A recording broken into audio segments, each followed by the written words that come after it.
Bienvenidos al episodio 375 del podcast de Comic Verso. Soy Esteban Pedreros y me acompaña, como siempre, el convaleciente Alberto Calvo. Hola Beto, ¿cómo estás? Hola, ¿qué tal? Muy bien, gracias.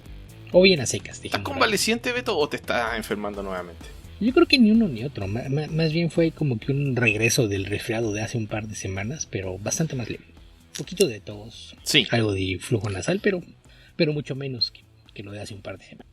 Ok, porque la otra vez tuvimos que suspender la grabación. La movimos un par de días, creo. Sí.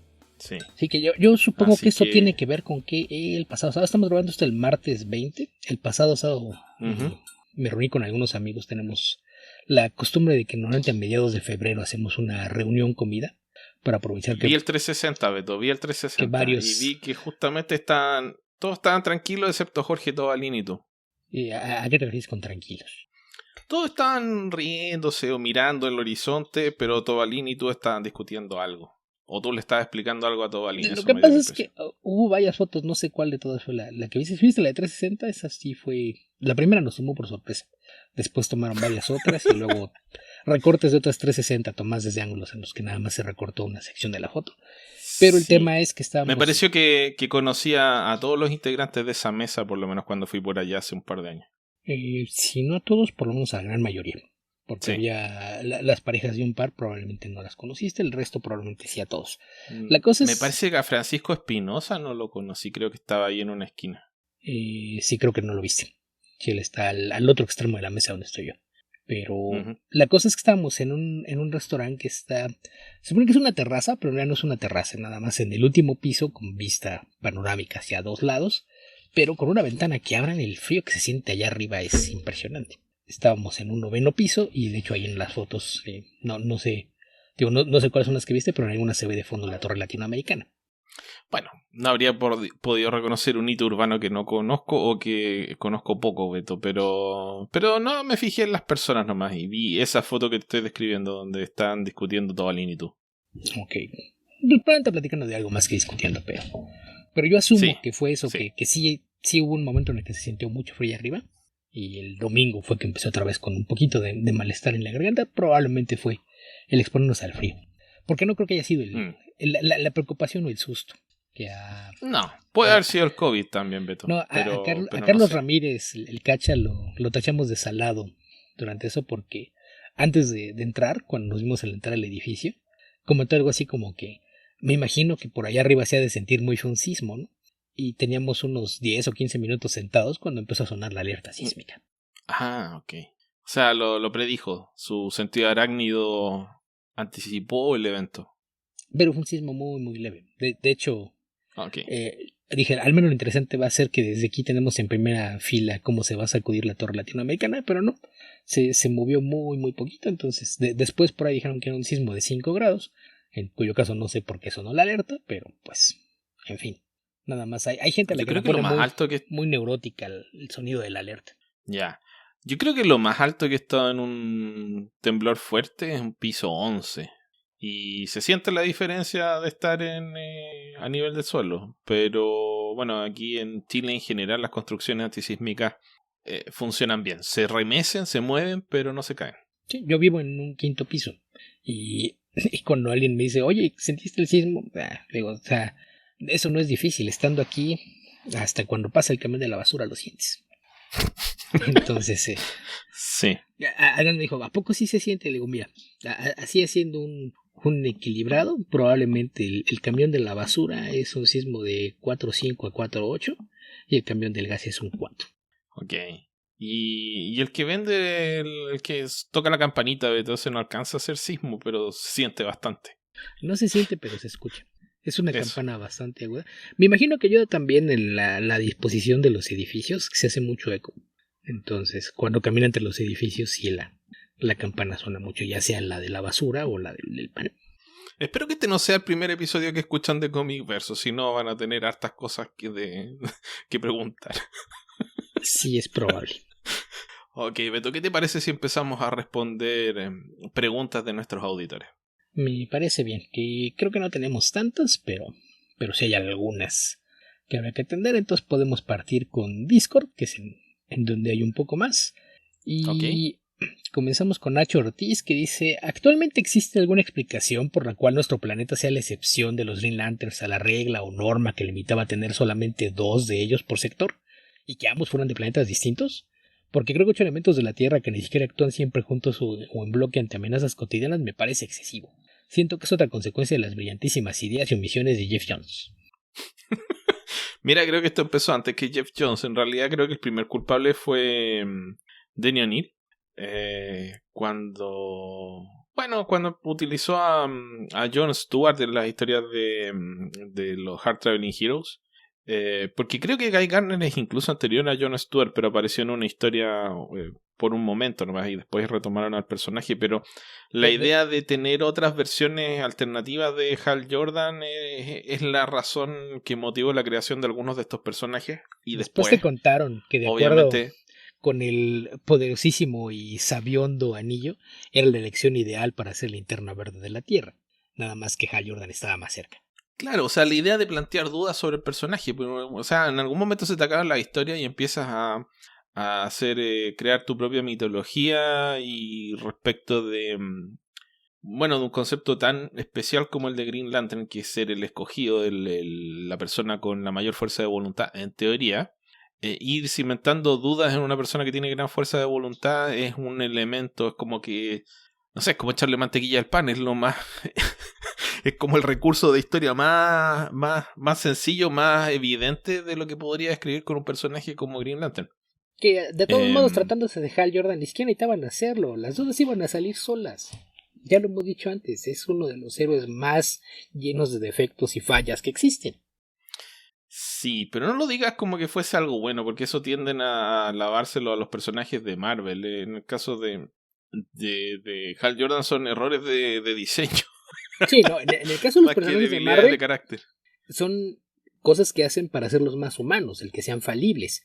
En el caso de Hal Jordan, claro, no es falible, es una pésima elección, por eso me burlo del anillo. O sea, sí, la sapiencia de los Guardianes de la Galaxia y el anillo inteligente, sí, tú mira lo que escogieron. Oye, bueno, esto es lo que nos depara la inteligencia artificial. Hay una niña de 14 años que está armada de ti. Ah, no, es una niña de 14 años, no podría hacer eso. Pero se ve como si tuviera 24. Ah, entonces, ¿cómo no? Venga para acá. O sea, esa es la moral del héroe más grande del core, ¿de veras? Para el que no tenga idea, Beto está hablando de un cómic que sí publicó DC y lo publicó en los años 80 con Aricia y Hal Jordan. Mira, para ponerlo en contexto, imagínate una escena de Mallrats, en donde después de que arrestan al personaje interpretado por Ben Affleck por haber tenido sexo con una adolescente que de hecho usaba un uniforme de colegio cuando estaba con él, dice: les juro que pensé que tenía más de 20, cuando es evidente que no es así. Es la misma clase de cosa y lo hacen en un chiste en qué tan absurdo es. Olvídate de cómo se ve. ¿Estás consciente que trae el uniforme de la escuela y que es una adolescente? No importa cómo se vea, no seas imbécil. Y Hal Jordan dice: ah, no, sí está chiquita, pero se ve como si fuera más grande. Eso es un héroe. Ok, Beto, volviendo a la pregunta. Mira, yo no le echaría tanto la culpa a Geoff Johns, aunque sí la tiene, porque en última instancia la creación de Jessica Cruz y Simon Bass son suyas. Y ambos sirvieron al propósito de expandir la selección racial de personajes que han portado el anillo de Linterna Verde. O sea, por ahí se le ocurrió que Kyle Rayner era mexicano. Aunque no, no se ve como mexicano, pero bueno, aceptemos que es gringo mexicano. Pero el resto de los personajes tenía a un blanco, a otro blanco rubio, después aparece Jon Stewart, después tiene a Kyle Rayner, que todo hacía indicar que era blanco, pero después descubrimos que era mexicano. Y ya para expandir la parte racial del personaje, incorporaron también a un árabe, que es Simon Bass, y Jessica Cruz, que es como... Bueno, no me acuerdo. O sea, obviamente tiene que ser latina en parte, pero no sé... No me acuerdo bien cuál era su origen racial. En fin, tampoco, pero más por ese lado. Probablemente sea puertorriqueña. Sí, pero debe tener... Claro que ahí ya pasa a ser... Debe estar mixta con algo, pero la forma en la que le escriben, como que tiene alusiones culturales, que usualmente es lo que usan cuando hablan de puertorriqueños o dominicanos. Así que, no sé, es probable que en algún momento aparezca... Bueno, creo que ya salió la de Far Sector. No, ella es negra. Supongo que en algún momento va a aparecer algún asiático, o van a inventar que alguno de estos personajes tiene algún pariente asiático. Que en general Bueno, me parece que técnicamente da lo mismo. Técnicamente el árabe es asiático. Ah, sí. Ya, pero sí, es un error Te de... refieres a del Aunque aquí lejano tengo... oriente. Ya Sí, sea que sea japonés, coreano, chino, japonés, chino. taiwanés, coreano, Sí. etc. Tailandia, Singapur, Malasia, algo así. Cuando tenía un australiano. Filipinas. Yo, mate. No, australiano no sirve, Beto, pero bueno. Eso a efectos de la Podría diversidad llegar racial. cantando Down Under a otros planetas. Me imaginé que ibas a decir eso, Beto. ¿Por qué? Pero lo imaginé. Lo que me gusta de esa canción es que sería Van a ser tremendamente la Lanterns at Work. sería tremendamente racista de no ser porque la cantan australianos. Y no tendría sentido en el espacio. Sí. No, ¿por qué no? Do you come from the London? En fin, Beto, creo que nos estamos mostrando nuestra edad. Yo nunca lo he ocultado. Volviendo a lo que explican, yo lo que leí en un artículo que encontré en Screen Rant es la idea de que hay algunos planetas que son particularmente importantes en el desarrollo de la historia del universo. Uno de ellos es la Tierra y por lo tanto son los planetas... ¿cómo se llaman? Crux. ¿Qué? Cruz. Así que no sé qué habrá querido decir acá el escritor, pero la idea de que sea como... Yo creo que aquí es más como el crossroads, como encrucijada, cruces de caminos, lugares donde cambia la historia. Entonces, de ahí deriva la necesidad de tener mayores linternas. Obviamente, como las historias se desarrollan en... O sea, los cómics los compran personas de la Tierra. Tiene más sentido que haya linternas verdes de la Tierra y que eso se multiplique, sería lo mismo digamos, en razón del interés de los lectores. a cuando te preguntan, oye, ¿por qué hay tantos superhéroes en los Estados Unidos y no hay nadie, por ejemplo, no sé, de Belice, de Guyana, de las Islas Caimán? ¿Por qué? Es como cuando ves la Premier League y se está celebrando el Año Nuevo Chino y entran... Uy, sí, entra el equipo de... Uy, no me acuerdo cuál fue. Con... no, fue el Inter de Milán en la Serie A, que entró con kanji en la camiseta porque se estaba celebrando el Año Nuevo Chino. Entonces, porque existía ese interés de China en el Inter de Milán, porque los dueños del Inter de Milán son chinos.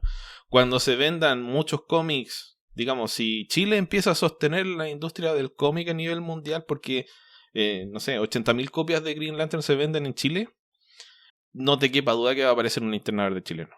Es probable, sí. Pero bueno, eso no va a pasar. Así que eso en general, pero esa es como una explicación dentro del cómic, pero por supuesto que tiene que ver con los intereses de los lectores, tratar de diversificar racialmente a los superhéroes, porque hay claramente una inclinación que es por defecto, es racismo por defecto, que lo hemos conversado ya muchísimas veces, y del que a uno le cuesta darse cuenta. Cuando yo creo que más en nuestra edad y más viejos que nosotros que respecto de personas más jóvenes que ya tienen un discurso más formado al respecto. O sea, nosotros absorbimos muchas de estas cosas sin cuestionarlas y por lo tanto después no nos parecían raras, no nos parecía que había un sesgo no con mala intención, pero sí incorrecto, que había una mala representación de la diversidad racial de la gente. En un país con harta diversidad racial como Estados Unidos es más notorio. En países de Latinoamérica donde creo que el tema del racismo es bien fuerte, a los latinoamericanos no nos gusta reconocerlo, pero la porción de la gente que es más blanca es la que concentra la riqueza y los más mixtos o derechamente nativos suelen ser los más pobres. Entonces se termina naturalizando el racismo en muchos países de Sudamérica. Sí. Alguna vez el presidente de Argentina, el anterior, dijo que a Argentina lo envidiaban porque Argentina tenía solamente descendientes de Europa y no estaba lleno de aborígenes. Algo así, estoy parafraseando. Entonces son cosas que lamentablemente se conservan y se mantienen en la cultura. Pero creo que ya me fui por las ramas ya muchísimo, Beto. Tú te fuiste por un lado, yo me fui por otro. La respuesta es, existe esta historia sobre que son planetas Crux y por lo tanto concentran o tienen mayor interés en el desarrollo de la historia y por lo tanto necesitan mayor número de linternas verdes. ¿Qué más, Beto? ¿Qué más? Pues eso... Perdón. Dice Arturo López, ¿vieron Morbius? No. Tampoco. ¿Planean alguna vez Madame Web? Quédate aquí más tarde. Al ratito hablamos de eso. No solo lo planea, ya lo hicimos. Lo hizo Beto. Yo no lo voy a hacer. Después dice Tío Coy. Recomendaron X-Men Red de Ewing y leí X-Men Red pero de Taylor. Está bien bueno. ¿Qué opinión tienen? Yo no lo he leído. Yo tampoco. No hay opinión. Después de JJ 2049. ¿Recomienda Camelot 3000? Lo acabo de descubrir por el arte de Boland. Lo hemos comentado ya varias veces. Acá, lo que sí no recuerdo si lo hicimos en el podcast o en alguno de los especiales, porque cuando hablamos de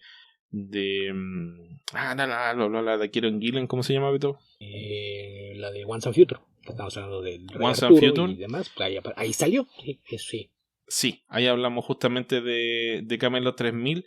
Y sí, creo que a los dos nos gusta. El que no la haya leído es una versión de ciencia ficción con mitología y ciencia ficción del Rey Arturo, donde el Rey Arturo y los caballeros se reencarnan en el futuro en un momento en que está en peligro el Reino Unido, creo que era, o el planeta completo, ya no me acuerdo. El planeta completo. Lo que pasa es que la leyenda dice que Arturo regresará cuando Inglaterra más lo necesite. Y en el año 3000 hay una invasión a la Tierra, hay extraterrestres atacando la Tierra. Y cuando algunas las están atacando partes de Inglaterra, un chico sale corriendo, huyendo en medio del bosque, y por accidente se encuentra con la tumba de Arturo. Arturo revive, sale de la tumba, se entiende como que es el momento en el que Inglaterra más lo necesita, y al momento en que él despierta, Merlín lo siente y hace algo que provoca que los principales caballeros de la mesa redonda reencarnen en gente que ya existe en el planeta. Ese es el punto de partida de Camelot 3000. Sí, como dices, el dibujo de Brian Boland es muy bonito. Diría que es un Brian Boland no tan detallado como el que puedes ver en otras obras más conocidas de Boland, probablemente por la extensión de Camelot 3000, porque son 12 números que además no son de 20 páginas, son un poco más largos. Así que no, pero sigue siendo un arte maravilloso. Lo que pasa es que no tiene el nivel de detalle de Killing Joke, por ejemplo. Sí, es de unos años pero antes. Sí, es muy bueno. Pero tiene algunas características, por ejemplo, es la obra de cómic más larga en la que jamás ha participado Boland como artista. O sea, justamente por la cantidad de atención al detalle que pone, era muy difícil que se haga alguna serie regular. No había muchos proyectos como miniseries o novelas gráficas en los años en los que él estuvo más activo en el medio. Así es de que no había ningún proyecto similar. Y generalmente lo que hacía con cómics superhéroes, hacía muchas portadas y colaboraba en títulos en los que había varias historias cortas. Entonces, que te encontraras con una historia tan larga en la que haya el dibujo de él es algo imposible. No hay una historia en la que tenga tanto. Y quizás lo único que podrías hacer que fuera comparativo sería si juntaras todo lo que hizo de Dredd, que hay un tomo que recoge casi todo, y sería algo que podría competir, porque pues, son casi 300 páginas de una sola historia dibujada por Brian Boland, que sí es algo muy muy notable. A mí es algo que me gusta mucho y yo le he comentado un montón de veces. De hecho, cuando esto era un blog antes de ser el podcast, fue también uno de los títulos a los que dediqué una entrada de las recomendaciones de la Comicteca. Ese texto lo he reescrito y reeditado varias veces. Apareció creo que en alguna versión en Comicase, otra versión distinta en la Covacha, y creo que en mi blog hay una versión todavía distinta. Cada vez que lo sacaba, se pierde. Todo se transforma, Beto.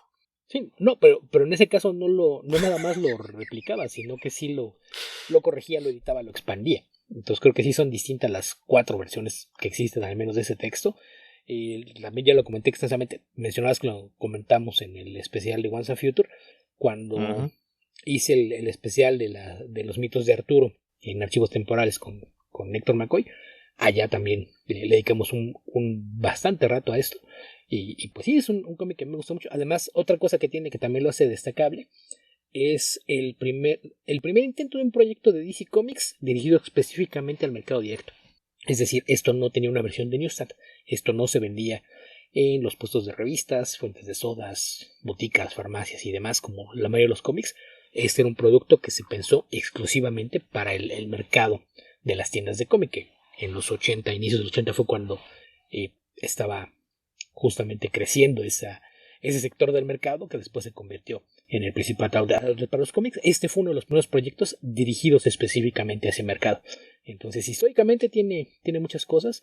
La historia creo que es, por los temas que involucra, creo que es de esas cosas que pueden contar como atemporal. Entonces, aunque lo ves ahora y sí ya se ve un poquito como retrociencia ficción escrita por gente con una visión distinta del mundo, Aún así creo que la historia se sostiene bastante bien a más de 40 años de haber sido creada. Y en general, pues es un cómic muy, muy recomendable. Además de que también ahí fue donde Sí. nació la característica firma de Volant con la N invertida. Que creo que también eso ya lo había comentado por aquí alguna vez. Que la portada del número 1, si le echan para una búsqueda, pues van a ver que es un diseño así bastante estándar con la figura de Merlín flotando sobre todo y Arturo moviéndose en medio de una formación de caballeros. Y si buscan por ahí en un costado está la firma en vertical, como solían ponerla. Y ahí pues notarán que en su firma siempre está la N invertida. Esa portada es el primer lugar donde la dibuja así. Y originalmente era una protesta, porque él presentó una propuesta de portada para el número 1. Y el que era en aquel entonces el editor, uno de los principales editores de DC y el responsable de ese proyecto, que era Dick Giordano, le dijo, no queremos tu portada. O sea, tú lo vas a dibujar, pero sobre un diseño de Rosandro. Entonces a Bolan le molestó mucho eso y originalmente la N la puso al revés como protesta, porque sentía que en esa portada se había comprometido su visión artística al hacer lo que dibujara el diseño de alguien más. La cosa es que le gustó cómo se veía y después de eso pues se le olvidó la protesta y empezó a hacerla así, todo el tiempo. Yo le haría solamente el asterisco que solemos hacer de estos cómics un poco antiguos, que el ritmo, sí, tiene mucho texto, el ritmo de narración es bastante lento. Requiere que sepas algunas cosas sobre los mitos del rey Arturo, por lo menos que lo vayas investigando en el proceso. Más allá de eso, sí creo que es una buena historia. A secas, no me parece tan extraordinaria, pero es muy bonita y está ok, está buena. Muy inocente, como suele ser con la fantasía clásica, ¿no? Y con un final de esos esperanzadores, sí, que no sueles ver en historia de ciencia. Ya no. Es como falsamente adulta, porque tiene algunos elementos que creo que muestra un poco de piel, si no me falla la memoria. La relación de Tristán y Isolda, algunas tragedias que son propios de estas historias más antiguas, digamos que a veces los cómics dirigidos a niños no existen. Pero más allá de eso, no es particularmente un texto, no sé, tan adulto como para que se clasifique de una historia adulta. Sí. Así que eso. ¿Qué más, Beto? Nos queda poquito. En Discord nos queda nada más una más, que es de Arturo López, que dice, ¿por qué creen que de un tiempo para acá diferentes guionistas han escrito a un Hank McCoy cada vez más perverso, casi como un villano? Y JJ 2049. JJ remarca. ¿Casi? Aquí habría que ver también a qué historia se refiere, porque habría que recordar que hay bastantes historias de los últimos 15 años en donde el Hank McCoy que estamos viendo no es el Hank McCoy clásico, sino la versión del universo de Age of Apocalypse, que usualmente se le conoce como Dark Beast. Había que recordar que hay muchas historias en las que lo suplantó, lo tenía encerrado y se hacía pasar por él, se tiñó el pelo de un azul más claro para hacerse pasar por él. Hay historias en las que lo reemplazó en otros equipos, en donde hicieron equipo él con otros mutantes. Entonces ahí habría que ver a qué te refieres específicamente, porque hay algunas en las que de plano pues había un Hank McCoy que era un villano. Yo imagino que se refiere a las historias, por ejemplo la de Bendis con el viaje temporal de los X-Men de los 60 al universo actual, cuando estuvieron de vuelta ahí unos 5 años los X-Men originales. Ajá. Historias como esa, por ejemplo. Que ahí ya me parece, no estoy 100% seguro porque son los X-Men y siempre me pueden sorprender, pero diría que no era Dark Beast. No, ese no era Dark Beast. Pero bueno, es que aparte ahí trajiste un tercer Beast a la mezcla y luego ese es el que se convierte en aprendiz de Doctor Strange. Y después se van a viajar por el tiempo y demás. Entonces, eso es una parte más enredada que no sé si quieran meterse en esa clase de temas de control con los X-Men. Porque no. Pero yo creo que a propósito de lo que estaba hablando hace un rato de Hal Jordan, sin meternos de nuevo en el pantano de quién es Hal Jordan, hay cuestionamientos que son historias que se escriben solas, porque son, como dice Beto, tropos que se repiten a lo largo de, no sé, de la historia de la narración de historias. Como el hecho de que la ciencia puede usarse para el bien o para el mal, de que te puede corromper el poder absoluto. De repente, no sé, puedes tomar una iniciativa por algo que te parece bueno, pero las consecuencias no las viste bien y terminan siendo malas, etcétera, etcétera, etcétera. Entonces, eso que es algo que se ha hecho con varios personajes, sobre todo cuando están relacionados con la ciencia. Por ejemplo, Ant-Man es lo que también se exploró en este caso con Beast. Entonces empieza Mr. Fantastic pasó por varias de estas historias donde el personaje derechamente ya no lo reconocías como un superhéroe. Tomó decisiones altamente cuestionables, incluso en épocas relativamente recientes. Bueno, ni tanto. Como cuando formaba parte de los Illuminati. Cuando Reed Richards junto con otros personajes de los Illuminati dicen, Hulk, sí, te vamos a mandar a otro planeta. Porque para que no hagas ya berrinche, para que no moleste. En fin, ese tipo de decisiones que son el típico, el científico jugando a ser Dios y tomando decisiones cuestionables son repetitivas. Ahora, obviamente en los X-Men, ese rol, cuando no cae en un villano, va a caer en alguno de los personajes vinculados a la ciencia, como Hank McCoy. Que ahí yo no sé si el tema de la ciencia tenga mucho que ver con esto, porque por ejemplo en Endangered Species, que tener que unos 12, 15 años, y justamente lidiaban con eso desde la perspectiva de tenerlos a los dos, porque cuando está esta noción de que necesitan hallar una cura para una enfermedad, hacen equipo ambos, y cuando eventualmente deciden que no pueden trabajar juntos es por eso, porque el Hank regular del 616 no entiende el que su contraparte pueda olvidar cualquier situación moral a la hora de investigar la ciencia, y el otro no puede entender por qué le pone límites a su trabajo con la ciencia nada más por temas de moral. Entonces, no, yo creo que no va por ahí. Y en cuanto a tiempos más recientes, algo están haciendo por ahí con la historia ahorita, porque aparece por ahí Dark Beast, que una de las pocas personas que sabía cuando él estaba sustituyéndolo era Mr. Sinister, sabía quién era en realidad, porque reconoce su trabajo, porque habría que recordar que el Dark Beast, el que viene del universo 616, era discípulo de Mr. Sinister.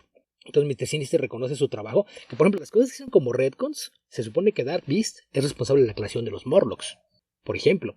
Entonces se supone que esa es también la razón por la que en algún momento Mr. Sinister ordenó que se masacraran a los Morlocks. Porque no, estos son experimentos que son con mi ciencia y mis técnicas y no estoy de acuerdo con ellos, elimínelos. Son experimentos inservibles. Eso se hizo en un retcon, pero es para poner un poquito en perspectiva lo que han hecho con esa versión del personaje. Y en una historia reciente ya escrita por Kieron Gillen, le pide a Sinister que lo libere y lo deje volver a trabajar con él. Y Sinister le responde enigmáticamente como siempre: no, ya no te necesito, ya no eres la bestia más oscura que hay por aquí. Chachán. Yo creo que sí está vinculado a lo que decía yo, Beto, pero claro, lo tuyo es una historia más específica. No, estoy poniendo un ejemplo, pero es que tú lo hiciste como muy general y ya hicieron eso, pero creo que fue de una forma no tan convencional, por decirlo de alguna manera.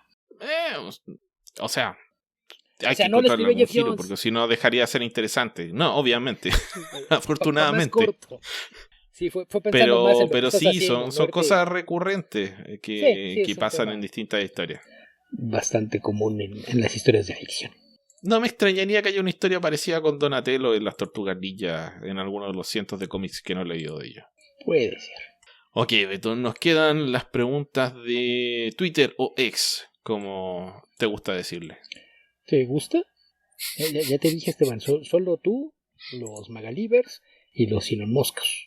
¿Elon Moscos? Sí, okay. Es que lo de Mosquelivers nunca le agarré el gusto, entonces yo les digo Elon Moscos.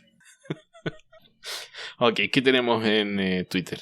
Pues ya partimos con Héctor Santarriaga, que dice: desde el último bastión de la resistencia, al fin me pude poner al corriente con sus podcasts. He leído los 2 primeros TPs de Black Hammer. Muchas gracias. Espero que no haya sido mucho sufrimiento. Esperemos que no. He leído los 2 primeros TPBs de Black Hammer de Jeff Lemire. ¿Han leído la saga completa? No, yo no. Depende de qué te refieras con completa. Del Black Hammer original, sí.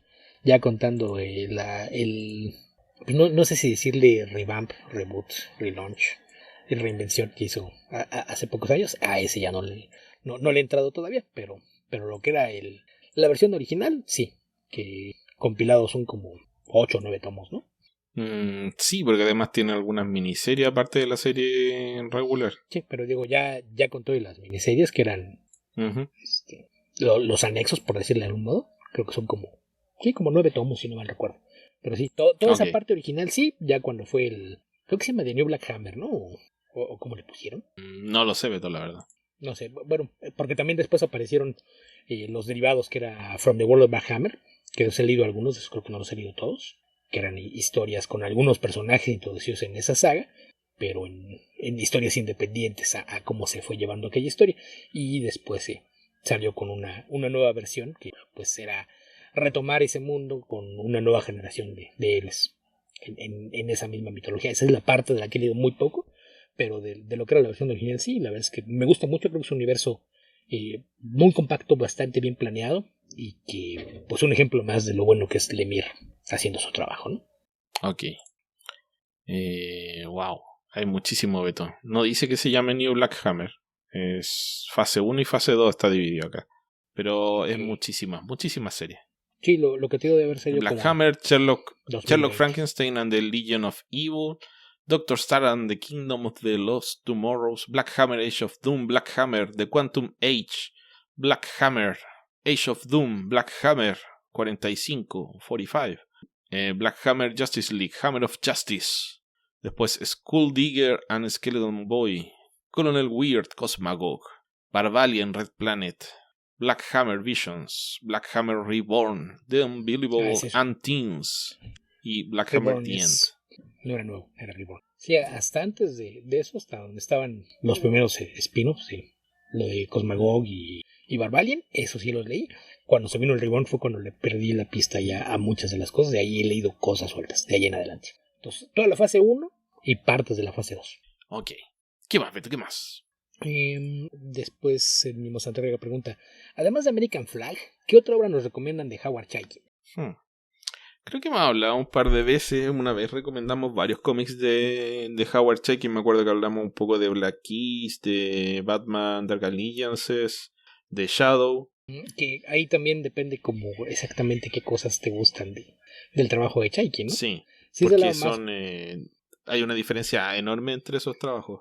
Sí, o sea, no es lo mismo que alguien te diga, ay, leí los cómics de Star Wars de Howard Chaykin, me gustaron, ¿con qué le sigo? Toma Black Keys. Creo que no sería lo correcto. No. Pero... ¿Cómo se llama? ¿Divided States of Hysteria? Ajá, no, ese sí era United, ¿no? United States of Hysteria. Algo así. Digo, porque si te vas a lo político, pues sería por allá. Su ciencia ficción tiende a ser muy satírica, entonces muchos de los cómics de autor que tienen van un poquito hacia ese lado, que era Satellite Sam, por ejemplo. Cuando hace... Satellite Sam no me gustó tanto. A mí más o menos. A pesar que sea Matt Fraction con Howard Chaykin y que me haya reído bastante con esa cuenta de Twitter que mantenía Matt Fraction con las cosas que decía Howard Chaykin, no me gustó tanto Satellite Sam. Ahora... Si era Divided, no United States of Hysteria. Ok. Por ejemplo, si te gustan sus historias de superhéroes que también tienen un poquito de carga de sátira social, la miniserie que hizo en Bravura, esta de Power and Glory, me gustaba bastante. Y su versión de The Shadow, sé que hay mucha gente a la que no le gusta porque es increíblemente violenta, misógina, racista y demás, pero es completamente a propósito, porque él dice algo que me molesta de cada vez que decían hacer algo nuevo con The Shadow, es que lo están haciendo como si fuera un héroe, que nunca leyeron los pops, maldita sea. The Shadow no era un héroe. Entonces yo cuando me dijeron, ¿quieres hacer algo de Shadow? Solo si me dejan escribirlo como es. Y eso fue lo que hizo. Beto, Twilight. Bien. Con José Luis García López. Una historia de ciencia ficción con todos los personajes futuristas de DC, que es muy, muy, muy, muy buena. Beto, Batman Houdini, también se me había olvidado. Uh-huh. Y esa la dibuja Mark Chiarello, ¿no? Sí. Creo que sí. Sí, por mucho tiempo el director artístico de DC. Aparte, un gran artista, era muy, muy bueno haciendo portadas y las pocas veces que hacía interiores era espectacular. Y... híjole, es que tiene un chorral de historias buenas y que valen la pena. De las cosas que hizo para Vertigo hay también algunas series que me gustan. Me acuerdo, por ejemplo, de Fight Club, esta miniserie de vampiros.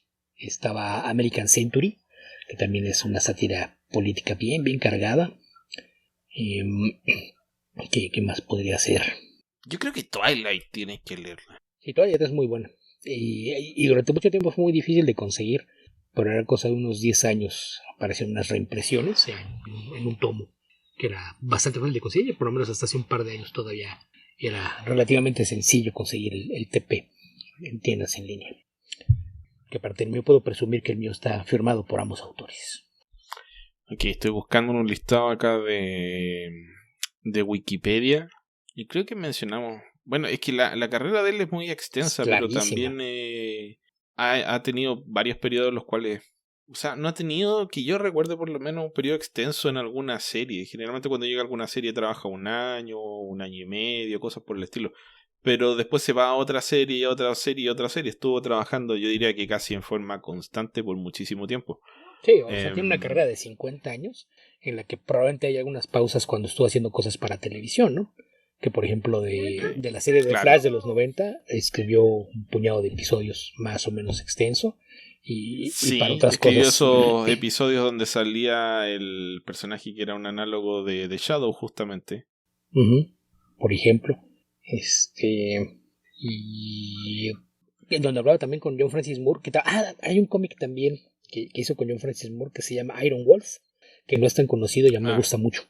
Ahorita que está hablando de John Francis Moore, me acordé de ese. Claro que es más, ese es un cómic de guerra propiamente tal, diría yo. Sí, de guerra, pero por ahí con algunos temas de fantasía oscura, ¿no? Que a mí me gusta bastante y que era difícil que no lo vieras porque tenía una portada muy, muy llamativa y mal millón. Es muy amigo de Walt Simonson y han colaborado varias veces, aunque no por periodos muy largos. Por ejemplo, hubo una época en la que Walt Simonson tomó la serie de Hawkgirl, que, a ver, si no me falla la memoria, cuando relanzaron Hawkman, creo que, no me acuerdo si esto fue después de Crisis Infinita o después de los New 52, pero cuando relanzaron Hawkman, la serie estuvo... Eso. Primero lanzaron la serie en 2004 con Jeff Jones, que debe haber estado hasta el número, no sé, 25. Después estuvo otro escritor y al final de esa serie la tomó Walt Simonson y en un momento la empezó a dibujar Howard Chaykin. No es muy bueno eso, pero si son fans de ambos autores vale la pena leerlo. Y en realidad me gustó más la serie de Hawkman que tuvieron un par de años después cuando la dibujaba Joe Bennett, que esa debe haber sido los New 52, que no era tremendamente buena, pero estaba ok. Sí, no sé, hay varias cosas por ahí que puede que valgan la pena, pero yo diría que con lo que mencionamos está bastante bien. Otro cómic que creo que no es tan conocido, pero me gustaba bastante, era Cybrella, de cuando salió ese no lo conozco. Este sello de ciencia ficción de DC que era Helix, que cerraron poco después de un año. Cancelaron todos los proyectos menos Transmetropolitan. Cybrella duró 12 números y era una historia de ciencia ficción en un futuro distópico, que es lo que podía esperar de él. Esa serie la escribía él y el dibujante, se apellidaba Cameron, pero no me acuerdo cómo se llamaba. Don Cameron. Ok.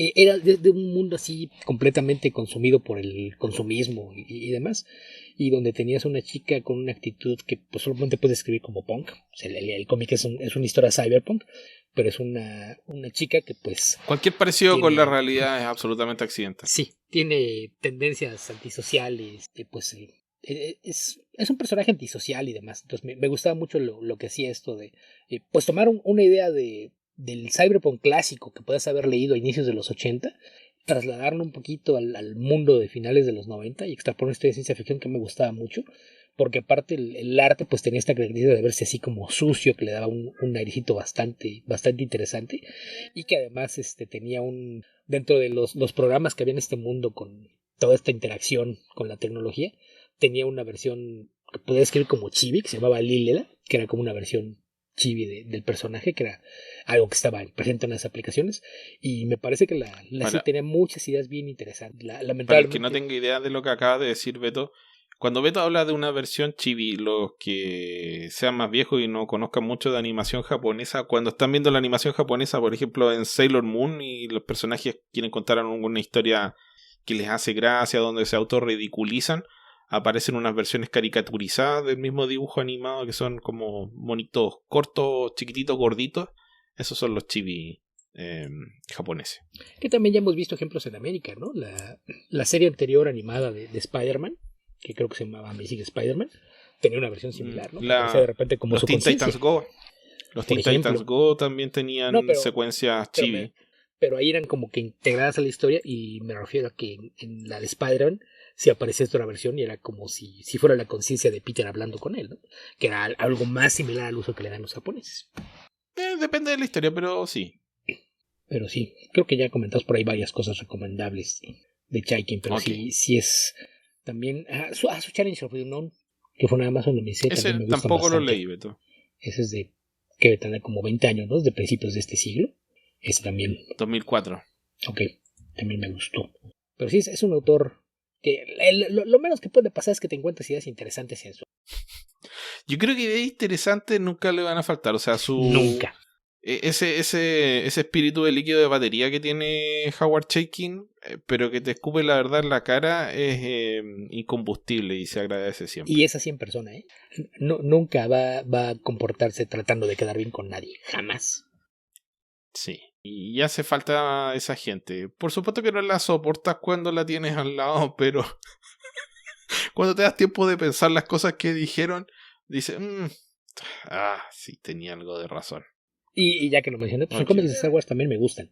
Que son de los Bueno, primeros. eso ya es antiguo. Yo nunca he leído esos cómics de Star Wars, ni cómics de Star Wars en general. He leído muy poquito de cómics de Star Wars. Pero sí, Las es primeras famoso por eso, es historias... donde también trabajó Simonson y varios otros autores que se hicieron más populares después. Sí, porque después de las adaptaciones de las películas, las primeras historias originales que había dentro de esos cómics eran escritas o por Archie Goodman o por él.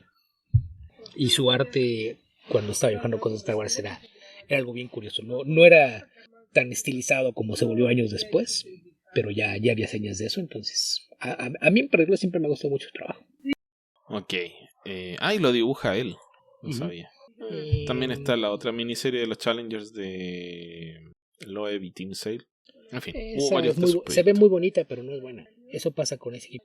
Tendía a dar bandazos. Ok. ¿Qué más, Beto? ¿Qué más? Después la última de Héctor. Dice, ¿qué nos pueden contar sobre Stray Bullets? ¿Lo han leído? ¿Lo recomiendan?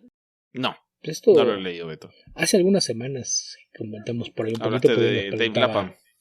nos preguntaban por el trabajo de Dave y lo mencioné por ahí, ¿no? Que era pues una publicación independiente que duró, no sé, como 40 números publicados desde mediados de los 90 hasta mediados de la primera década de este siglo y que pues aparecía de forma bien irregular, ¿no? Porque lo empezó publicando en su propio sello, que era el Capitán Books, y ya hacia el final cayó en Image y después regresó con un par de miniseries, bueno, una miniserie y una serie regular en años posteriores, pero pues era un cómic que cuando partió pues era la idea de tener un cómic noir, ¿no? Tal cual unas historias de crimen, donde pues generalmente tomaba... No diría que es una antología, más bien tiene un elenco bien vasto de personajes y las historias se van ambientadas entre los 70s y hasta la época en la que estaba saliendo, ¿no? O sea, cuando salió era de los 70s al presente, que pues ahorita ya es como que de los 70s a los 90 y pues en general eran historias que se centraban en los efectos que puede tener el crimen en la vida de gente regular. No sé, el hecho de que tuviera tantos personajes y cambiara de época y lugar en donde ocurren las cosas, pues hace que sea un poquito difícil tratar de describir de qué se trataban, pero pues en general podías acercarte a esto como si fuera una antología, aunque insisto, todo tenía una relación más cercana que pasaría que con la historia se parece una antología, pero en general me parece que es un cómic que sobre todo en su primera etapa de la segunda, recuerdo que leí la miniserie de 8 números y cuando salió el volumen 2 que era Sunshine and Roses, ese nunca lo acabé de leer, deben haber sido también como 40 números, pero ese creo que me quedé como a la mitad, entonces ese no lo he terminado, pero cuando regresó con la primera miniserie que se llamaba Killers, me gustaba lo que hacían y fue cuando salió pues una edición en un TP que colecciona toda la serie original, que insisto, pues eran 40 números, pues era del tamaño de lo que ahora les llaman compendios, ¿no? Antes de que se volviera popular el término. Pero en general creo que es un cómic que vale bastante la pena. Puede ser violento, puede ser crudo, pero por lo general tenía un elemento humano que hacía que las historias tuvieran un gusto que evitaba que cayera en el mal gusto que pueden caer algunas historias cuando se van demasiado hacia el tema del crimen y la violencia. A veces cuando tratas de lidiar con la idea de darle un airecito noir a las cosas, hay ocasiones en las que sí, de repente se olvidan de todo en el nombre del tono, y creo que en el caso de la fama, al menos toda la primera etapa de Stray no sucedió. Entonces a mí sí me parece un cómic bastante recomendable, sobre todo en aquella primera. Ok. Creo que con eso terminamos de responder todas las preguntas, ¿no, Beto? Sí, porque hay una más ahí en Twitter, que es de Willy Lugo, que dice, luego comentas la reseña, si puedes en Comer Frecuente, para ver si vale la pena ir a verla. Que esto es en relación a lo mismo de hace un rato, que ya mencionabas, que yo esta vez decidí hacer algo para que ustedes no lo hagan. Tomé una bala por el equipo y fui a ver Madame Web. Ok, Beto, ¿por qué no nos cuentas esa experiencia? Primero, ¿estás bien? ¿Necesitas ayuda, Beto?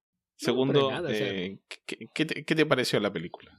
es una película, o sea, no vas a salir a lloriquear, que vengan y a decirte, ¿nos puedes decir dónde te tocó la película mala? O sea, No, yo no digo que la tampoco. película te vaya a hacer eso, sino que digo que es un síntoma tomar una decisión como esa de que tal vez te puede estar pasando algo. Es un síntoma de que tengo la costumbre de ver o tratar de ver 2 películas cada lunes, Esteban, y la cartelera no me daba más opciones. Y la otra película que vi era una película muy adulta y bastante densa, La Zona de Interés, sobre la familia del director del campamento de concentración nazi en Auschwitz. Entonces fue salir de eso y fue como es temprano, voy a ir a mi casa solo a sentarme en un cuarto en silencio a pensar en esta película. Tal vez debería ver si puedo ver otra cosa. Y lo único que tenía un horario que me quedaba conveniente sin salir demasiado tarde, porque no me gusta ir tarde al cine, era Madame Web. Así es de que dije, ¿qué es lo peor que puede pasar? Total, siendo el mes de mi cumpleaños, además el boleto me cuesta la mitad de precio. Entonces, fue una conjunción de circunstancias que me hicieron retomar eso. Como decíamos una serie de eventos desafortunados. Pues, en ese momento no sé si sean desafortunados o no, pero pues literalmente era lo que sumaba. Tú mencionabas lo de ponerle fecha de repente con lo que hacemos o decimos. Fue el momento en el que dices, pues YOLO. Y entré a verla, armado con una canasta de palomitas y un refresco. Y debo decir que no es tan mala como me temía. Definitivamente no es buena. Es imposible que alguien salga a decirte que esta película es buena. Creo que tiene muchos problemas de diseño. Por ahí he visto que se estaban burlando un poquito del guión. Que hay ahí un equipo de guionistas que son Matt Sazama y Borg Sharpless. Que por ahí incluso vi que alguien hizo una recopilación de que tienen crédito en 6 películas y ninguna de las 6 películas llega al 20% de reseñas positivas en Rotten Tomatoes, lo cual pues es preocupante, pero también habría que ver que en todas esas películas no son los únicos guionistas que tienen crédito. Entonces hay a veces, cuando eso sucede, pues ya no es pues echarle la culpa solo a ellos porque no sabes qué tanto de su guión o de su idea llegó a la película final. En este caso la película es dirigida o si son personas de verdad o son los chivos expiatorios para no utilizar el nombre verdadero de quienes trabajaron ahí. Yo al menos a Sasama lo he visto en entrevistas y me parece un tipo bastante inteligente, entonces no sé, necesitaría a lo mejor leer uno de esos guiones para ver si realmente le puedo echar la culpa por las cosas que hemos visto en pantalla o que no hemos visto en pantalla, como es mi caso, porque te digo que sí es sí es de esos casos que por ahí vi que creo que le estaban haciendo burla a su trabajo, justamente causan perplejidad. Sí, déjame ver si tengo por aquí a la mano un listado con las películas en las que han trabajado ellos. Mira, de 2014 para acá, es decir, en 10 años, tienen crédito como coescritores estos dos autores en Drácula Untold, que no lo he visto, The Last Witch Hunter, que no lo he visto, Ghost of Egypt, que no lo he visto, Power Rangers, que tampoco he visto, Morbius, que tampoco he visto, y Madame Web. Aquí el tema es, si volteas a ver la lista de directores, solamente hay un director que me parece que podrías pensar como, si quiero ver su película, que es Alex Proyas, en Ghost of Egypt. El resto son directores poco conocidos o que mayormente han trabajado en televisión. Y, por ejemplo, en Power Rangers sé que solamente la historia es suya. Y en las otras, en ninguna tienen crédito como los únicos guionistas. No, perdón, en Dark Untold sí. A estas sí les podríamos echar la culpa a ellos o a cómo fue que el director lo llevó a la pantalla. En las demás hay más escritores relacionados. Entonces, no sé si yo culparía a los guionistas porque una cosa es el guión y otra cosa la película terminada. Pero si algo me queda claro es que esta película no tenía idea de lo que quería hacer. No sabe si es una historia de origen, no sabe si querían plantear un nuevo equipo de superhéroes, no sabe si era el centro de un nodo de otros proyectos sobre los que querían construir en esta parte del universo Spider-Man de Sony, que es algo que sigo sin entender por qué existe.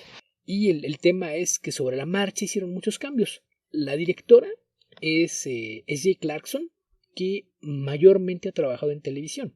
Ella sí es mayormente conocido por su trabajo en televisión. En televisión, por ejemplo, tiene créditos dirigiendo episodios de Heroes, de House, Dexter, Succession y Ugly Betty. Entonces, en televisión, pues me parece que no tiene cosas en su haber que pudieran ser criticables. Ella, por ejemplo, también hay una miniserie que se llama Life on Mars, que hay dos versiones, una americana y una inglesa. La inglesa es muy buena, la americana no tanto. Ella trabajó en la versión inglesa y de su trabajo en televisión, pues realmente me parece sólido. Pero aquí la película da una serie de bandazos y ella es parte de quienes escriben el último guión. Entonces, no sé qué tanto de repente le podríamos echar la culpa de lo que pasó hacia el final a ella, pero como responsable de lo que llegó a la pantalla, pues yo creo que ella lleva una carga de culpa un poquito más pesada que la que hay que asignarle a los guionistas. La historia sigue a Cassandra Webb, que es una paramédico que después de un accidente en el que van a sacar a alguien de un auto y después de que logra liberarlo y su compañero lo saca del auto, el auto se desliza y cae al río. Entonces cuando la sacan, explican que ella estuvo muerta durante 3 minutos antes de que pudieran revivirla con primeros auxilios. Y después de eso empieza a tener visiones, que pues primero ella piensa que es parte del trauma, que algo pasó, y después se da cuenta de que sus visiones son premonitorias. Empieza a ver cosas que están por suceder o que van a suceder algunos minutos después. Y todavía confundida, pues no sabe a qué achacarlo, y de repente su vida se cruza con las de otras personas, en el sentido de que a veces siente cuando algo malo le va a pasar a alguien, cuando ella va a tener un accidente, y se da cuenta de que puede prevenirlos. Esto pues se cruza de repente con otra historia cuando imagina, está en el metro y tiene estas visiones en las que ve que 3 chicas adolescentes, que cada una de ellas aborda el tren por separado, va a ser asesinada por la misma persona.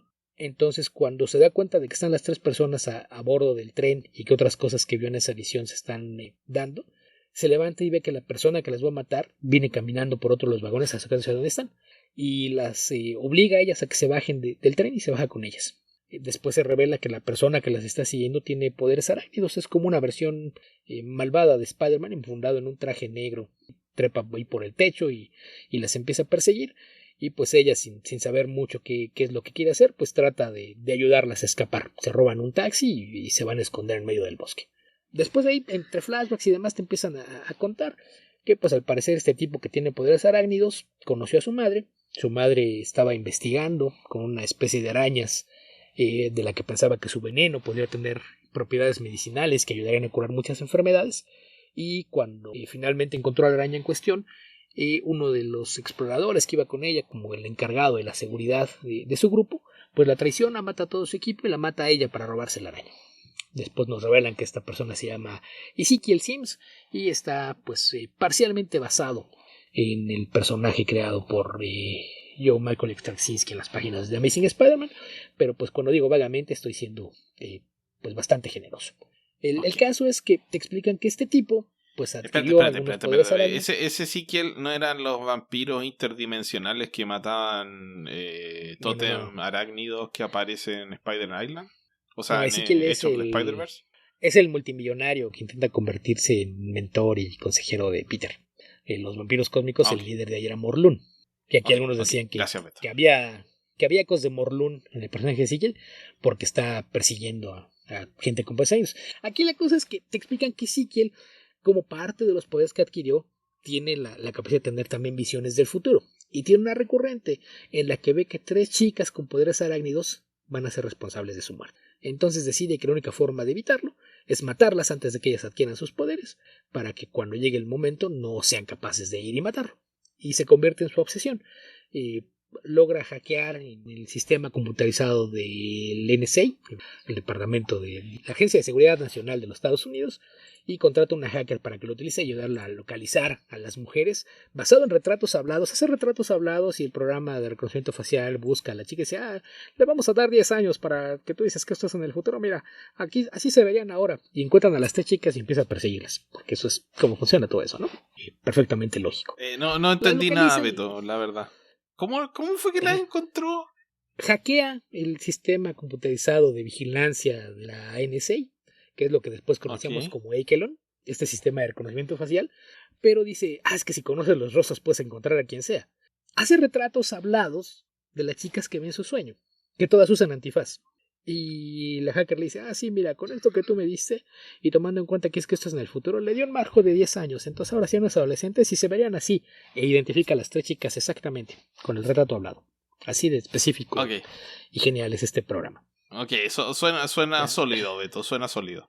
Sí, ya omitiendo el sí, voy a creerte que no hay un error, que nunca has pensado que nunca has confundido una persona con otra en la calle, mucho menos pensando en que tu punto de referencia para cómo se ve es un dibujo, pero pues en fin, el caso es que empieza a tratar de rastrearlas y demás, y en el momento que finalmente las cámaras las localizan, por casualidad están las 3 en el mismo lugar. Están las 3 en la estación central de autobuses y las 3, perdón, de trenes, y están a punto de abordar el mismo tren.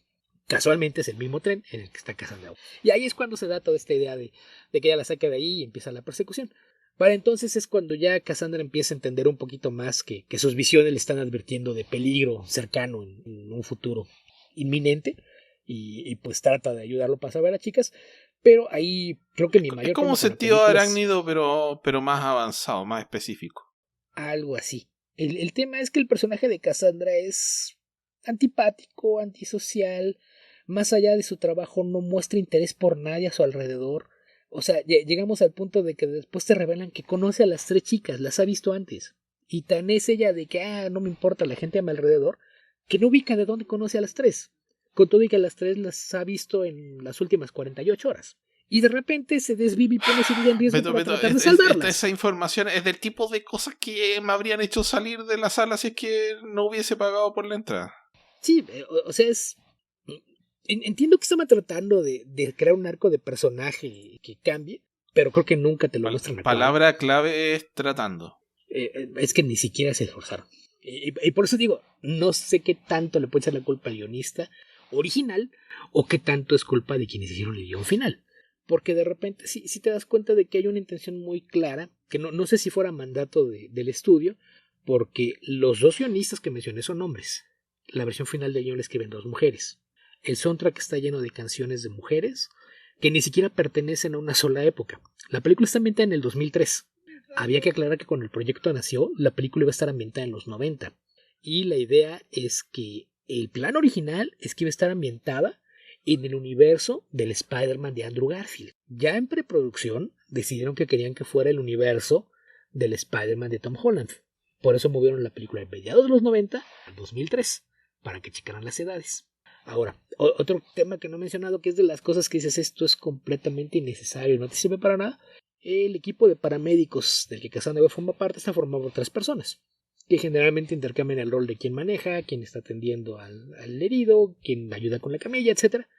Uno de ellos se llama Así no es como funciona eso, Beto. Depende. Los equipos de rescate son de 2 o de 3 personas. Sí, es así como sí, pero no intercambian tanto los roles. Pero en fin. No, generalmente el chofer es uno y los otros 2 pueden intercambiar roles.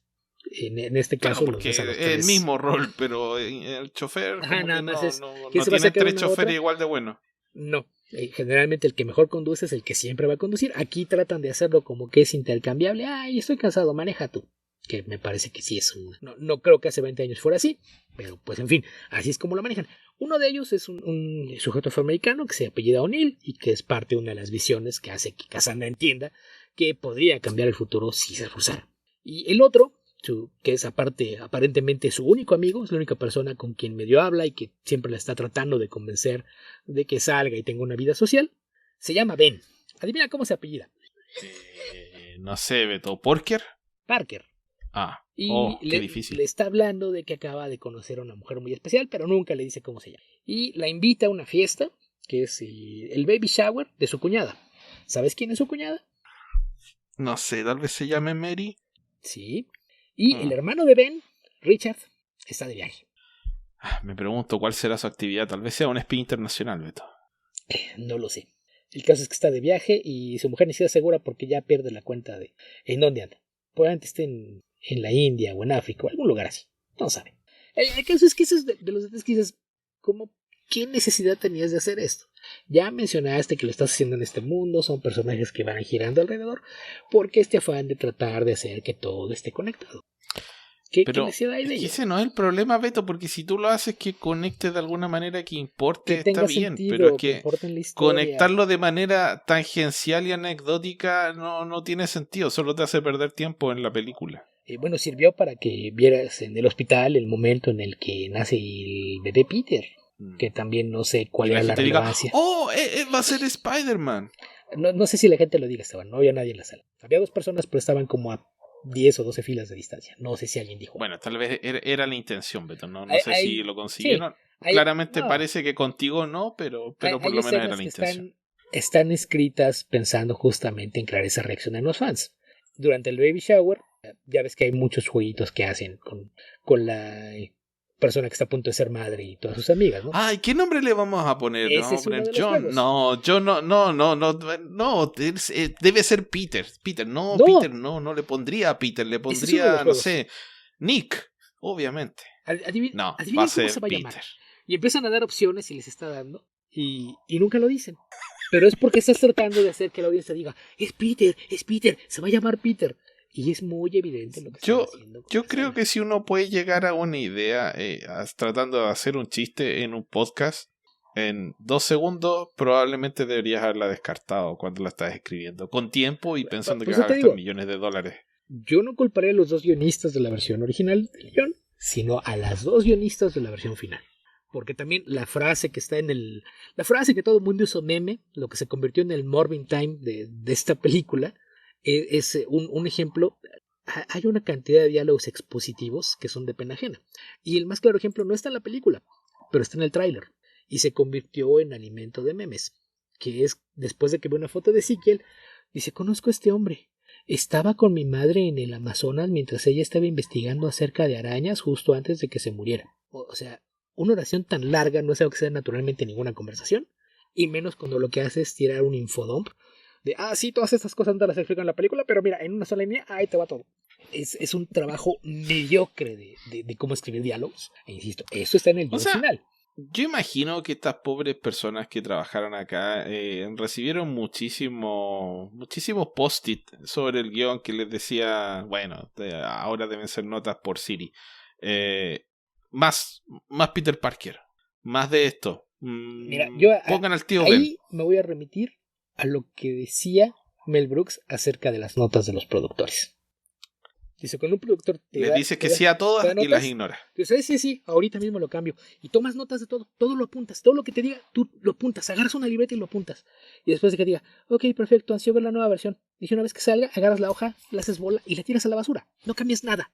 El productor no sabe lo que quiere, no le hagas caso. Entonces, no sé. Pero sí, el caso es cuando es una propiedad intelectual de este tipo, tan asociado a algo en lo que Amy Pascal ha insistido en que quiere sus propias películas de Spider-Man y todas han sido basura, pues evidentemente hay mucha presión y muchas voces que participan y no puedes echar la culpa de Oxagama a alguien. Y dentro de todos los problemas que tiene la película, no es tan mala como uno podría esperar. Hay momentos rescatables. No sé si en el guión original o en alguna versión del guión, en alguna parte ve escondida la semilla de una película decente. Hicieron todo lo posible porque jamás demasiado escondida. Hicieron todo lo posible porque jamás. Pero hay momentos. Y lo peor es que de repente ves entrevistas y te puedo decir que Isabela Merced y Sydney Sweeney estaban encantadas de estar en una película de superhéroes. Las dos estaban ilusionadas con ser 2 distintas versiones de Spider-Woman. Sydney Sweeney le rogó a la producción y a la directora que la dejaran hacer más cosas de lo que sea en la película. En uno de los trailers se ve la versión de Julia Carpenter, que se llama Julia Cornwell, descendiendo de cabeza en una de las poses típicas de héroes arácnidos, y ella rogó para que la incluyeran. Es un flash que si parpadeas no lo ves. Y si alguien vio los trajes de las 3 y dijo, qué padre están los trajes, atesoran esa imagen. Los 3 trajes no suman 1 minuto de tiempo en pantalla, porque todo esto son parte de las visiones.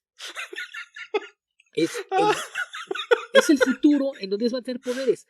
Ninguna de las 3 chicas desarrolla poderes durante esta película. Toda la película es darte el origen de Cassandra Webb como Madame Webb. Al final, después de la última pelea, que está mal coreografiada. Pero, ¿qué sentido? Madame Web es un recurso solamente dentro de las historias de Spider-Man para contar estas cosas, no sé, futuros apocalípticos, historias entre dimensiones, entre universos. Es simplemente una forma de llegar del punto A al punto B más rápido. De que aparezca e inmediatamente diga, bueno, esta historia va a ser más importante de lo que pensé. Tal vez este robo de autos no era simple robo de autos, tal vez radica aquí el inicio del fin de la historia de la humanidad. Pero no me parece que sea un personaje que sea capaz de sostener una historia, por lo menos no si lo tomas tal cual. Y claramente no si lo haces tan anecdóticamente participante de historias de otros personajes. Tendría que haber algo más, algún desarrollo propio como para que le sostenga una historia. Mira, recordarás que cuando se hizo el anuncio del casting, aunque Dakota Johnson iba a ser Madame Web, la primera especulación que todo el mundo dijo fue, va a ser Julia Carpenter. Si fuera a ser Cassandra Webb sería una viejita. Entonces no, va a ser Julia Carpenter. No, es Cassandra Webb. Y después de la pelea final, que está horriblemente filmada, la coreografía creo que estaba decente, pero está filmada horriblemente. La mitad de los cortes no te dejan seguir la acción como está sucediendo. Es bastante confusa. Después de esa pelea, Cassandra pierde la vista y el uso de las piernas. Entonces lo convierte en un origen de la versión original de Madame Web, que se va a convertir en la mentora. Porque debo aclarar que para fines prácticos, y aunque no en el sentido estricto de la palabra, las tres chicas son huérfanas. Entonces se va a convertir en la mentora de las tres, para que eventualmente cuando tengan sus poderes las tres sepan usarlos de la mejor manera. Mira, Beto, si a mí me pone una pistola en la cabeza y me dice, escribe una película de Madame Web, que es un personaje que conozco principalmente por los dibujos animados de Spider-Man de los 90, lo primero que haría sería no partir por contar la historia de Madame Web, sino que utilizarla para unir al resto de los personajes inmediatamente en una historia en la que se desarrolle algo más. Porque no le veo sentido a partir por el origen de un personaje que, como dije, es simplemente un hilo narrativo de otras historias de otros personajes. No es un personaje que sostenga la historia, es utilitario. Y eso como se usa la versión de Julia, que se puede mover. La versión de Cassandra Webb, que está inmovilizada con un sistema de soporte vital y demás, es mucho más limitada. Entonces sí fue... ¿Qué sentido tiene? O sea, tú dices Julia Carpenter. Tendría mucho más sentido que lo hubiesen elegido para interpretar a Julia Carpenter, a Dakota Johnson. Porque ¿para qué quiere a Dakota Johnson para que haga Madame Web si la vas a tener después en una silla de ruedas con pelo blanco? O sea, yo imagino que la idea de tener una película de Madame Web es utilizar al personaje para unir distintas versiones de un universo de Spider-Man, porque ya que quieres hacer, no sé, un universo de películas de Spider-Man, una de las cosas que podrías hacer es tener varias versiones de Spider-Man de distintos universos. Podrías tener a Miguel O'Hara en una película, podrías tener a Peter Parker en otra, y algunas de las otras versiones de Spider-Man, hacer una especie de Edge of the Spider-Verse o como quieras, utilizar varias versiones de los mismos personajes en una historia más, no sé, tipo Infinity War o algo por el estilo, y utilizar a Madame Web como tu Sam Jackson, Nick Fury. Pero si no vas a hacer eso...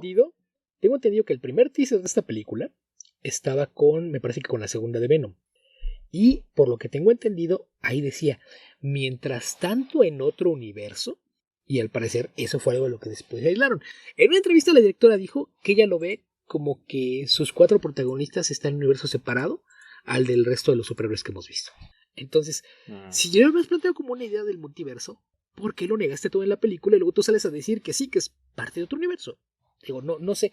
Y aparte el trabajo de marketing que hicieron alrededor de esta película es una de las cosas más aberrantes. Hasta parecía que era a propósito, no sé, es la clase de cosas que si David Zaslav tuviera más cerebro, es lo que haría antes de matar los proyectos y no solo enlatarlos. Pero no sé, esto está bien raro todo lo que hicieron. Y lo más sorprendente de todo es que a pesar de todo la película no es tan mala como la mayoría de la gente parece pensar que es. ¿Sabes qué sensación me da? Es la clase de película que haría un estudio que no tiene lo que está haciendo, Sony, evidentemente, lo que habría hecho a inicios de este siglo, después de ver Blade y de ver los X-Men, y decir, mira, se pone a hacer películas de superhéroes, vamos a intentarlo. Yo creo que es lo que hubiera visto entonces. Hubiera una película que decías, pues está para pasar 1 hora y media de mi vida un domingo en la tarde frente a la tele. Y me va a entretener un rato. Está llena de tarugadas, pero no las voy a pelar, total. No es importante. No sé, creo que necesito ser más joven para poder ver ese tipo de cosas, Beto. Es el tipo de película que podría haber visto cuando no tenía opciones. Cuando estaba en la tarde en mi casa, afuera estaba lloviendo y mi televisor capturaba 3 canales. Por lo tanto, el canal en el que estaban dando una película era el canal en el que me quedaba. Mira, Y así vi varias películas que no yo hubiese visto de otra forma.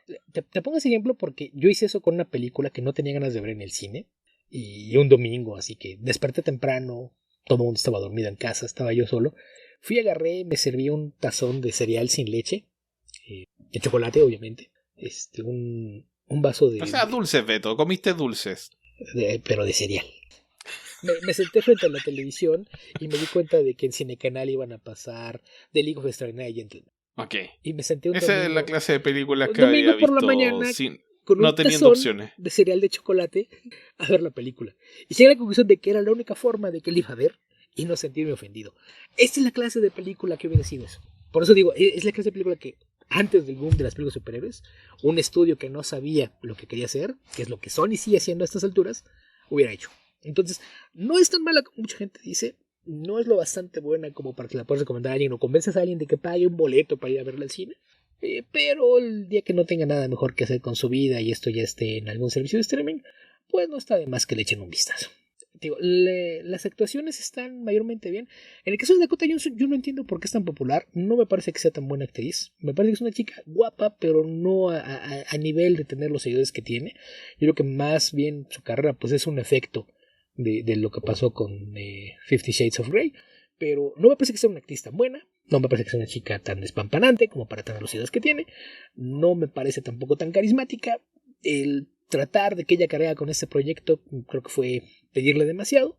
Las tres adolescentes lamentablemente no tienen mucho que hacer. Sydney Sweeney se le nota el entusiasmo en lo que está haciendo. A las otras dos chicas igual creo que las tres dan interpretaciones muy energéticas y quisieras que fuese una película de origen en donde al final las veas a las tres adquirir poderes y hacer algo y no solamente un flashback de 40 segundos, que es una visión de lo que podría ser el futuro y nada más. Entonces yo creo que el problema es ese, que la película no decide qué es lo que quiere hacer. Y la idea es que esto iba a ser el trampolín para lanzar otros proyectos, probablemente versiones de origen de las otras chicas o tener una película con todas juntas, pero pues a raíz de la recepción crítica y que en taquilla tampoco le está yendo tan bien. Lo último que vi, la película, la versión oficial es que costó $80 millones. Algunos insiders dicen que en realidad costó cerca de 100. El presupuesto de publicidad reportan que anda rondando los 60 millones. Y después de un fin de semana largo, porque eso se estrenó el 14 de febrero, aprovechando que esperaban que hubiese mucha gente en los cines a raíz de la celebración de San Valentín, de allá hasta el domingo, es decir, un fin de semana extendido, recaudó alrededor del mundo menos de 50 millones. Ahorita me parece que lleva 50 y poquitos, entonces se antoja muy difícil que se vaya a pagar. Pero yo imagino que la gente que quiere ir al cine en el fin de semana de San Valentín quiere ir a ver probablemente una película romántica. Y esta película no es romántica. Apenas califica como película, de acuerdo a lo que me contaste, Beto. Entonces, ni siquiera hay parejas. ¿Dónde está la lógica de esto? No hay parejas. Cassandra no tiene novio. Ninguna de las chicas tiene novio. Ben tiene una novia que menciona pero nunca sale. Mari está casada pero su esposo nunca sale. No hay parejas en la película. En la fiesta hay un matrimonio porque sale la esposa del otro paramédico. Es la única pareja que hay en toda la película. Entonces, o sea, claramente los devenires amorosos no son el punto de narración de la historia. Entonces, ¿por qué tirar la película en estas fechas? No tiene sentido. O sea, yo digo que también a nivel marketing y promoción hicieron muchas cosas que no tenían el más mínimo sentido.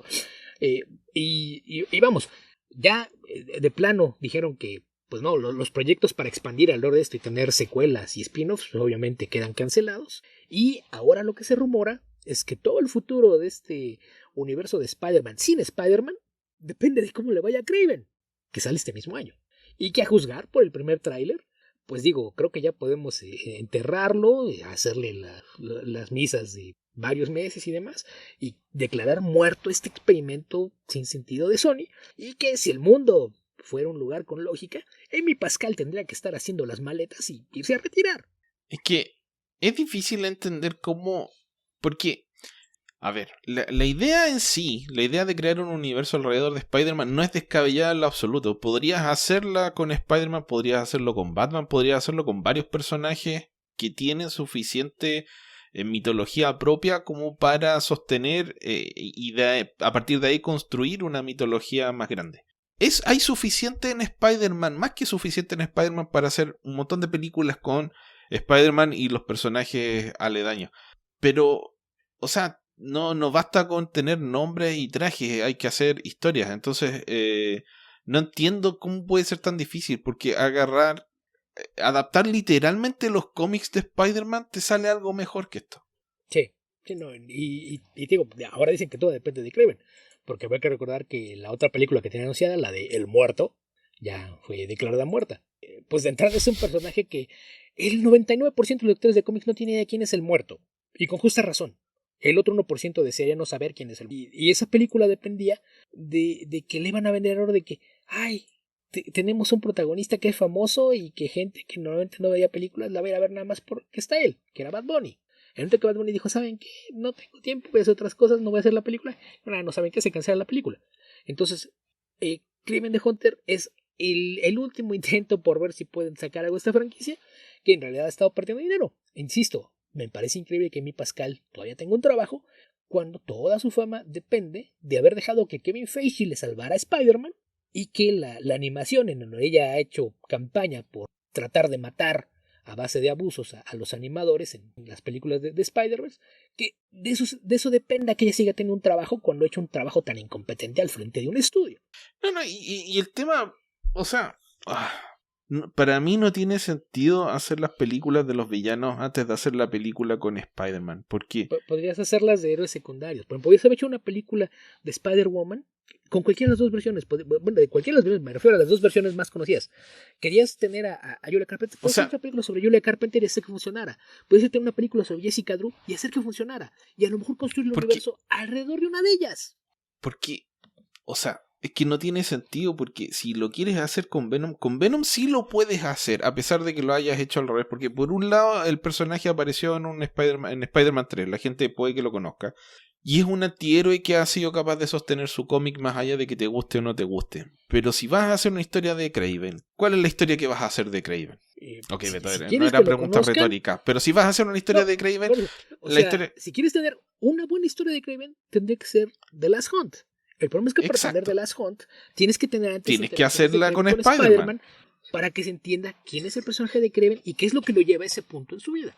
Exacto, y es la última historia, entre comillas, sí, es la última historia de Kraven, no es la última historia de Kraven porque siguió apareciendo el personaje, pero era el punto culmine de un personaje que por el paso del tiempo y la cultura cínica de los 80 pasó a ser un personaje un poco ridículo. Bueno, que las Hunt es del 90, ¿no, Beto? Más o menos, un poquito antes tal vez. Ok, pero bueno, por la historia de la época pasa a ser un personaje un poco ridículo, por eso lo eligen para esa historia, porque no lo iban a hacer con otro personaje que fuese más reeditable. En fin, si vas a hacer una historia de Kraven, vas a hacer esa historia. Esa es la última historia de Kraven, no la vas a consumir, no debieras hacerlo si no es en una película de Spider-Man. Entonces Kraven ojalá debería aparecer en alguna película anterior y tener algún final un tanto miserable, tener algo de lo que se rían, como le pasó a Electro, por ejemplo, en Amazing Spider-Man 2, y después tener su historia de The Last Hunt. Bueno, como lo que ves con Rino. Una historia así por el estilo, en la que después de que entiende que no puede enfrentar a Spider-Man de igual a igual, te lleva al punto de tomar una decisión desesperada y llegar a eso.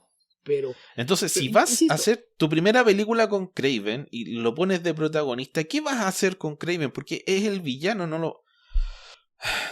Suficiente, Beto. No sé qué más decir. Y lo que te decía de las cosas que son inútiles, el tener a Ben y Mary Parker en la película, que no tiene sentido, son tal vez los dos actores más conocidos en toda la película. Adam Scott es Ben Parker y Emma Roberts es Mary Parker. ¿Y para qué? ¿Para qué los trajiste? No sé, Beto, hay muchas cosas que son... causan perplejidad, como ya dije, esto se podía hacer. No es que sea una locura la idea de hacer este universo, es la forma en la que lo ejecutaron que desafía el intelecto humano. Sobre todo porque Sí. involucra tantos millones, porque si esto lo hubiese hecho Roger Corman en los 70, yo no diría nada. Pero estos son millones y millones y millones de dólares. Entonces no sé qué pasa aquí, no lo entiendo. En fin. Creo que estas películas malas siempre nos dan para más que las películas buenas, Beto, no sé por qué. Pero en fin. Es que con las películas buenas las recomendamos y ya, con las malas sí es preguntarte por qué el mundo te lleva. A veces son No, cosas te que te llevan te a explican por qué el cuestionar. mundo es como es. Después de ver estas cosas entiendes por qué el mundo es como es, por qué las cosas funcionan como funcionan. Puede ser. En fin. Ok, Beto. Mira, yo leí un cómic que tú comentaste en el episodio 370, que es Where the Body Was.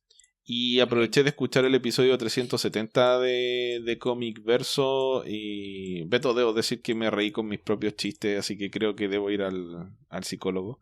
Pero también me reí con los tuyos, así que tan mal no estoy. Y no me considero capaz de agregarle nada a tu comentario, porque sería entrar en una discusión específicamente de lo que pasa en la historia. Que no sé si lo quiero hacer porque creo que vale la pena, o sea, es muy buena y vale la pena que lo lean. Y no tiene mucho sentido entrar a explicar detalles. Pero sí me llamó la atención una cosa que comentaste, que es o sea, no el comentario, sino que el cómic en sí, que es la forma en la que está contada la historia. Que fue una de las cosas que me llamaron la atención, porque claro, entendí lo mismo que tú, que esto está armado como un documental que se cuenta 35 años después, porque alguien supo de esta historia, que es: encontraron un cadáver en un lugar, nadie supo qué le pasó, quién fue responsable de esa muerte, es un homicidio sin resolver. Entonces 35 años después aproximadamente, alguien está entrevistando a las personas que participaron, que fueron parcialmente testigos de los hechos de la época, y está tratando de unir la historia. Y no tengo claro quién es la persona que cuenta qué es lo que realmente pasó, porque me parece que no es la persona que está entrevistando a nadie, sino que Es que o es una especulación, o es como que el narrador en un momento se compadece y dice, este narrador omnisciente que no se yo creo que es más bien eso. identifica, El que nada simplemente omnisciente. dice... Porque aparte, si te das cuenta, dices que 35 minutos después, pero hay un par de entrevistas que están puestas en el pasado. Sí. O sea, no todas las Y entrevistas además son rompen en la fecha. un poco la cuarta muralla. Específicamente con un personaje que le dice: "Oh, ¿puedo contar mi historia? ¿Puedo contar mi historia? Ahora sí". Y que es uno de los momentos de comedia que tiene la novela gráfica que me gustaron bastante. Así que me causó... Le encontré novedoso para lo que habitualmente espero de Drew Baker, porque, claro, es una historia de crimen, pero una historia de crimen al que le da una vuelta de tuerca y al que al final se transforma en una historia sobre un punto en la vida de todos estos personajes y de qué manera los eventos de la historia afectan el desarrollo del resto de su vida. No es tanto, o sea, no es tanto como termine como estas películas que dicen... se casó y tuvo muchos hijos. Ahora es no sé, el gerente general de la empresa. Ella fue modelo, pero nunca alcanzó la felicidad. Cosas por el estilo. No es eso exactamente, pero sí marcar la Te da un importancia que tuvieron seguimiento de estos qué eventos en pasó el desarrollo después del de carácter de los personajes. Sí, y cómo ese momento en sus vidas cambió la trayectoria de las mismas. Y exacto. es que más bien sería como si estuvieras viendo a alguien que está viendo un documental, alguien que sabe lo que pasó, y ve el documental y lo comenta. Es a lo mejor eso, como eso es más el documental fuera del documental. El documental del documental. Sí, es como un spoof. No es un Algo spoof así. porque no es una parodia. No, porque uno Pero puede ser sí una parodia. tiene una estructura narrativa de documental, pero realmente no lo es, porque nunca te enteras Hasta quién es cierto punto se el... mofa de la idea de esos documentales de reconstrucción de crimen, pero lo hace de una Sí, forma que no. si lo hace desde la perspectiva... Eso es un tipo que es, por un lado, sabe lo que pasó, o un tipo o una tipa, un narrador que sabe lo que pasó y por lo tanto te lo va a contar, pero que además le da la oportunidad a los personajes que intervienen en la historia de que cuenten su versión de la historia. Entonces, te lo cuenta de una manera objetiva, cuando lo cuenta él respecto a lo que nadie más sabe, y te lo cuenta de una forma subjetiva cuando entrevista a los personajes. Entonces cambia eso sí, yo diría que es eso específicamente, porque no tiene una solución dentro de la historia, no no puedes personificar a este narrador en alguien. No lo vas a identificar. Pero esa es la función que cumple dentro de la historia. Aparte me parece que hace un comentario sobre la historia y los puntos de vista subjetivos que es muy importante y que no debiera pasarse por alto. No importa que hayas estado ahí, no importa que hayas sido parte de los hechos. Eso no significa que estés completamente seguro tengas la verdad de lo que realmente pasó. Como suele ser el caso. Por más que uno le dé vuelta a las cosas, hay cosas que nunca vas a saber. Te dicen, toda historia tiene 2 lados. Y no, en realidad no. Toda historia tiene muchos lados. La cosa es, en una historia, es qué lado eliges para contarla. Y creo que eso es algo con lo que estructuralmente estaba jugando Brubaker. Decidió contarte la historia desde muchos lados y divertirse con la noción de poder hacerlo. Sí. Me gustó, me recuerda a algunas películas, pero ninguna en particular, como pequeños elementos de historia. Yo creo, mira, ¿sabes qué? A lo que más se parece... Los Coen se divirtieron mucho haciendo una película. Yo creo que a lo que más se parece que me puedo acordar en estos momentos es a Election.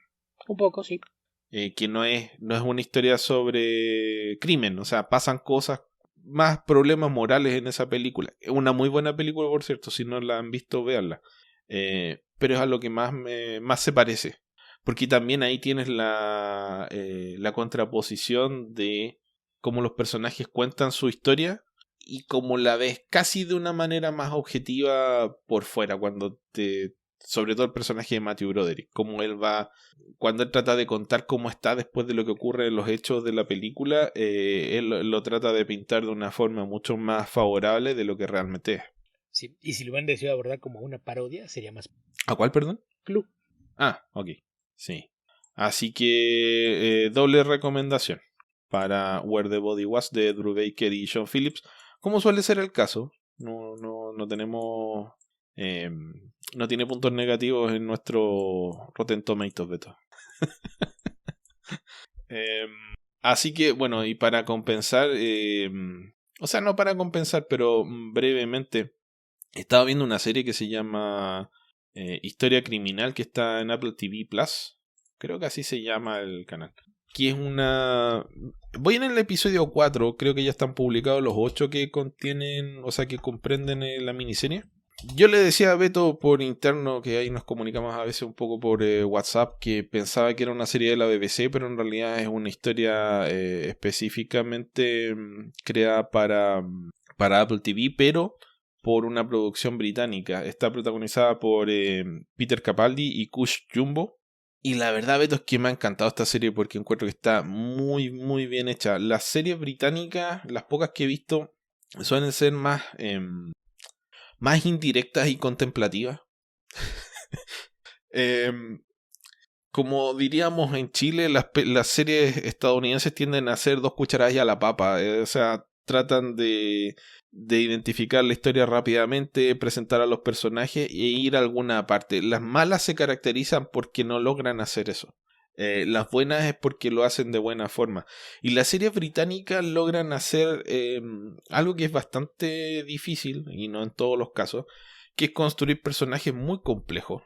Y que las historias se desarrollen de una forma que parece natural, que no suele ser el caso en algunas series estadounidenses. Entonces, lo que más me ha gustado de esta serie Historia Criminal es que, para tratar de... La premisa de esto es que el personaje que interpreta Cush Jumbo, que es una detective de policía, recibe la orden de investigar una llamada anónima que recibió una despachadora de ayuda del canal del 999 que tienen los británicos, que es el equivalente al 911 de los estadounidenses, donde una mujer solicitó ayuda por violencia doméstica, violencia intrafamiliar, como la decimos en Chile. Y revela en la llamada que la persona que la quería agredir, que de hecho la apuñaló, se jacta de haber matado a una mujer, por la cual una persona que es inocente está cumpliendo una sentencia de 24 años en prisión en una cárcel en particular.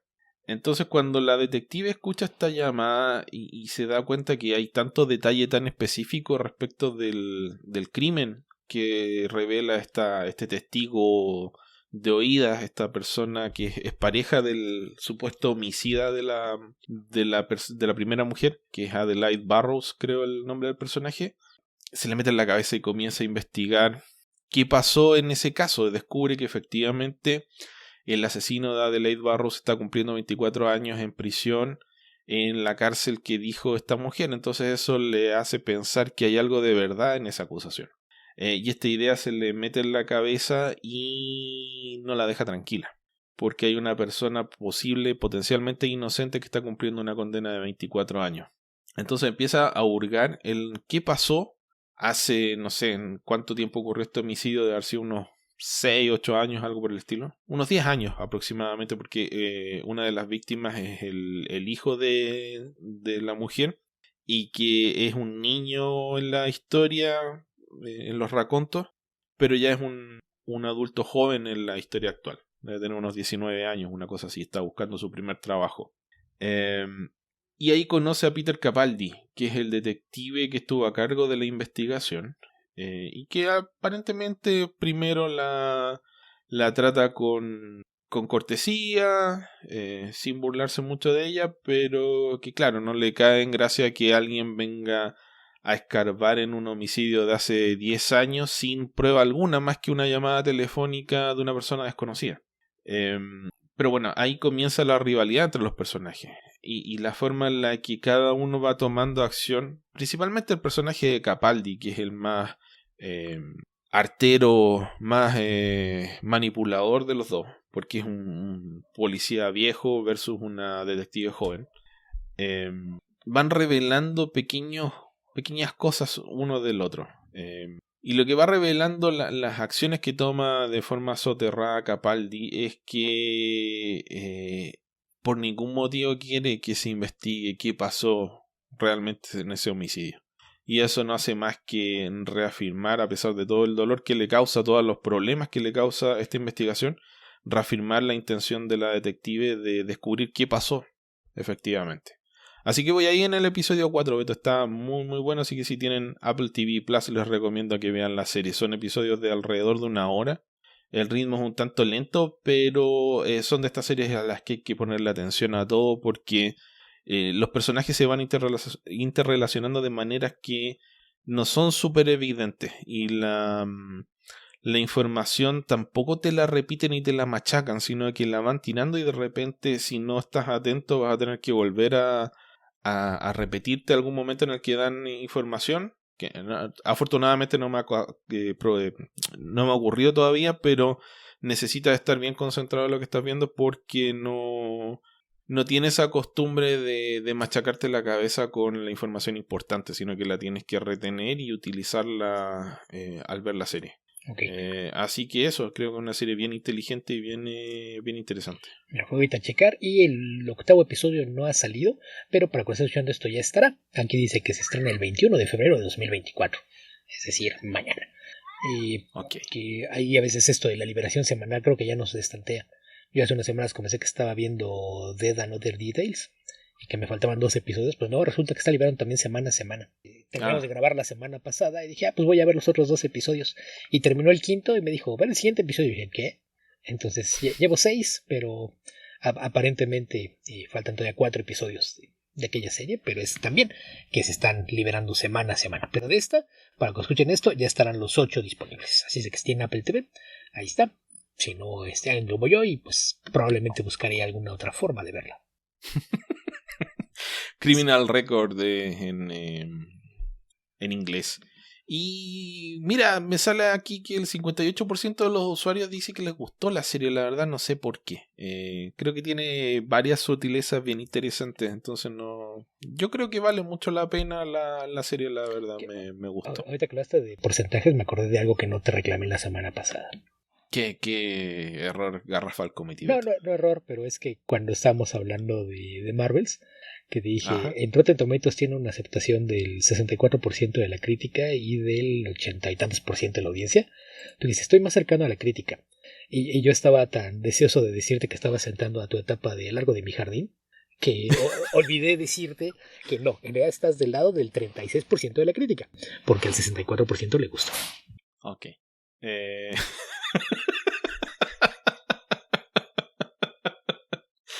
No, yo la verdad es que la encontré, como No, dije, la entiendo. encontré mala. Entiendo, a mí no me parece tan mala, me parece que es eh, demasiado sencilla para lo que uno espera de una producción de cine de Marvel Studios, y por eso entiendo que haya gente decepcionada, pero me parece, sobre todo después, ahorita que ya tengo un punto de comparación con las cosas de otros estudios, creo que está bien la película. Ya el nivel de O sea, malo si la mediocre comparas es... con Madame Web, Beto, creo que Y, te digo, probablemente hay muchas películas que Madame Web empiezan a subir su nota. y Madame Web me parece más mediocre que mala. Entonces, a eso es a lo que voy. Entonces, más bien, creo que a veces el problema es que nos malacostumbraron con algunos productos de nivel superlativo y de repente perdimos en dónde estaba el punto medio de dónde vemos de aquí hacia arriba o hacia abajo. Y a veces podemos ser más duros con algunas cosas. Pero, en fin. Sí, yo creo que ese es un punto a favor, porque claro, si vas a la filmografía de DC, donde no tienes una media, donde las películas en su mayoría son malas, eh, y no tienes como, no es como que pudieses esperar, este es el tipo de película que va a ser DC. Las películas de DC son aparte que son muy distintas entre sí, son todas malas. En cambio, en Marvel tenía una seguidilla donde, claro, de vez en cuando tropezaban, pero en general tenía una seguidilla de películas muy competentes o derechamente excelentes. Y en el caso de Marvel, baja bastante del promedio de bateo de Marvel, en mi opinión. Es muy. Bueno, ya dije lo que tenía que decir de la película, así que si quieren volver a escucharlo, pueden repetirse el episodio anterior que se estrenó hoy día recién. Y bueno, para nuestros potenciadores, ayer. Sí, Sí, es que, como dices tú, me demoré más porque tuve vida social. Ya mencioné lo de mi salida del sábado y luego lo de la tosecita. Entonces, sí, mi acostumbrada idea de, sí, me quedo a hacer unas horas en la madrugada y acabo, se retrasó un par de días más de lo que esperaba. está bien, Beto, está bien tener vida social. De vez en Eso cuando. dicen. Sí. Me están convenciendo de hacer algo el sábado. Yo sigo sin estar muy convencido, pero ya veremos, ya veremos. Ya veremos. Ok. No sé si quieres comentar algo más, Beto. Vi una película que me dejó con sentimientos encontrados y me hizo sentir sucio, a pesar de que la disfruté, pero esa yo creo que la voy a comentar la semana que entra, que es Renfield, que me ha quedado con ganas de verla en el cine, ya la vi. Y aunque la disfruté me hizo sentir sucio, pero pues ya, comentar eso más a fondo la próxima semana. Pero hay un par de noticias que creo que valdría la pena por lo menos tocar. Ok. Una, nosotros grabamos el episodio anterior el martes 13 y me parece que al día siguiente se dio a conocer la noticia de que había fallecido Paul Neary, este artista, entintador y editor de cómics británico, a quien probablemente la mayoría de nuestros escuchas ubiquen por su trabajo como entintador, sobre todo y sobre los lápices de Alan Davis, y para las años más recientes sobre Brian Hitch, ¿no? Que es una de las razones también por las que lograban que se viera de repente tan parecido en algunas cosas al trabajo de Davis, sí. era esa. Hemos hablado un par de veces de Paul Neary en este podcast.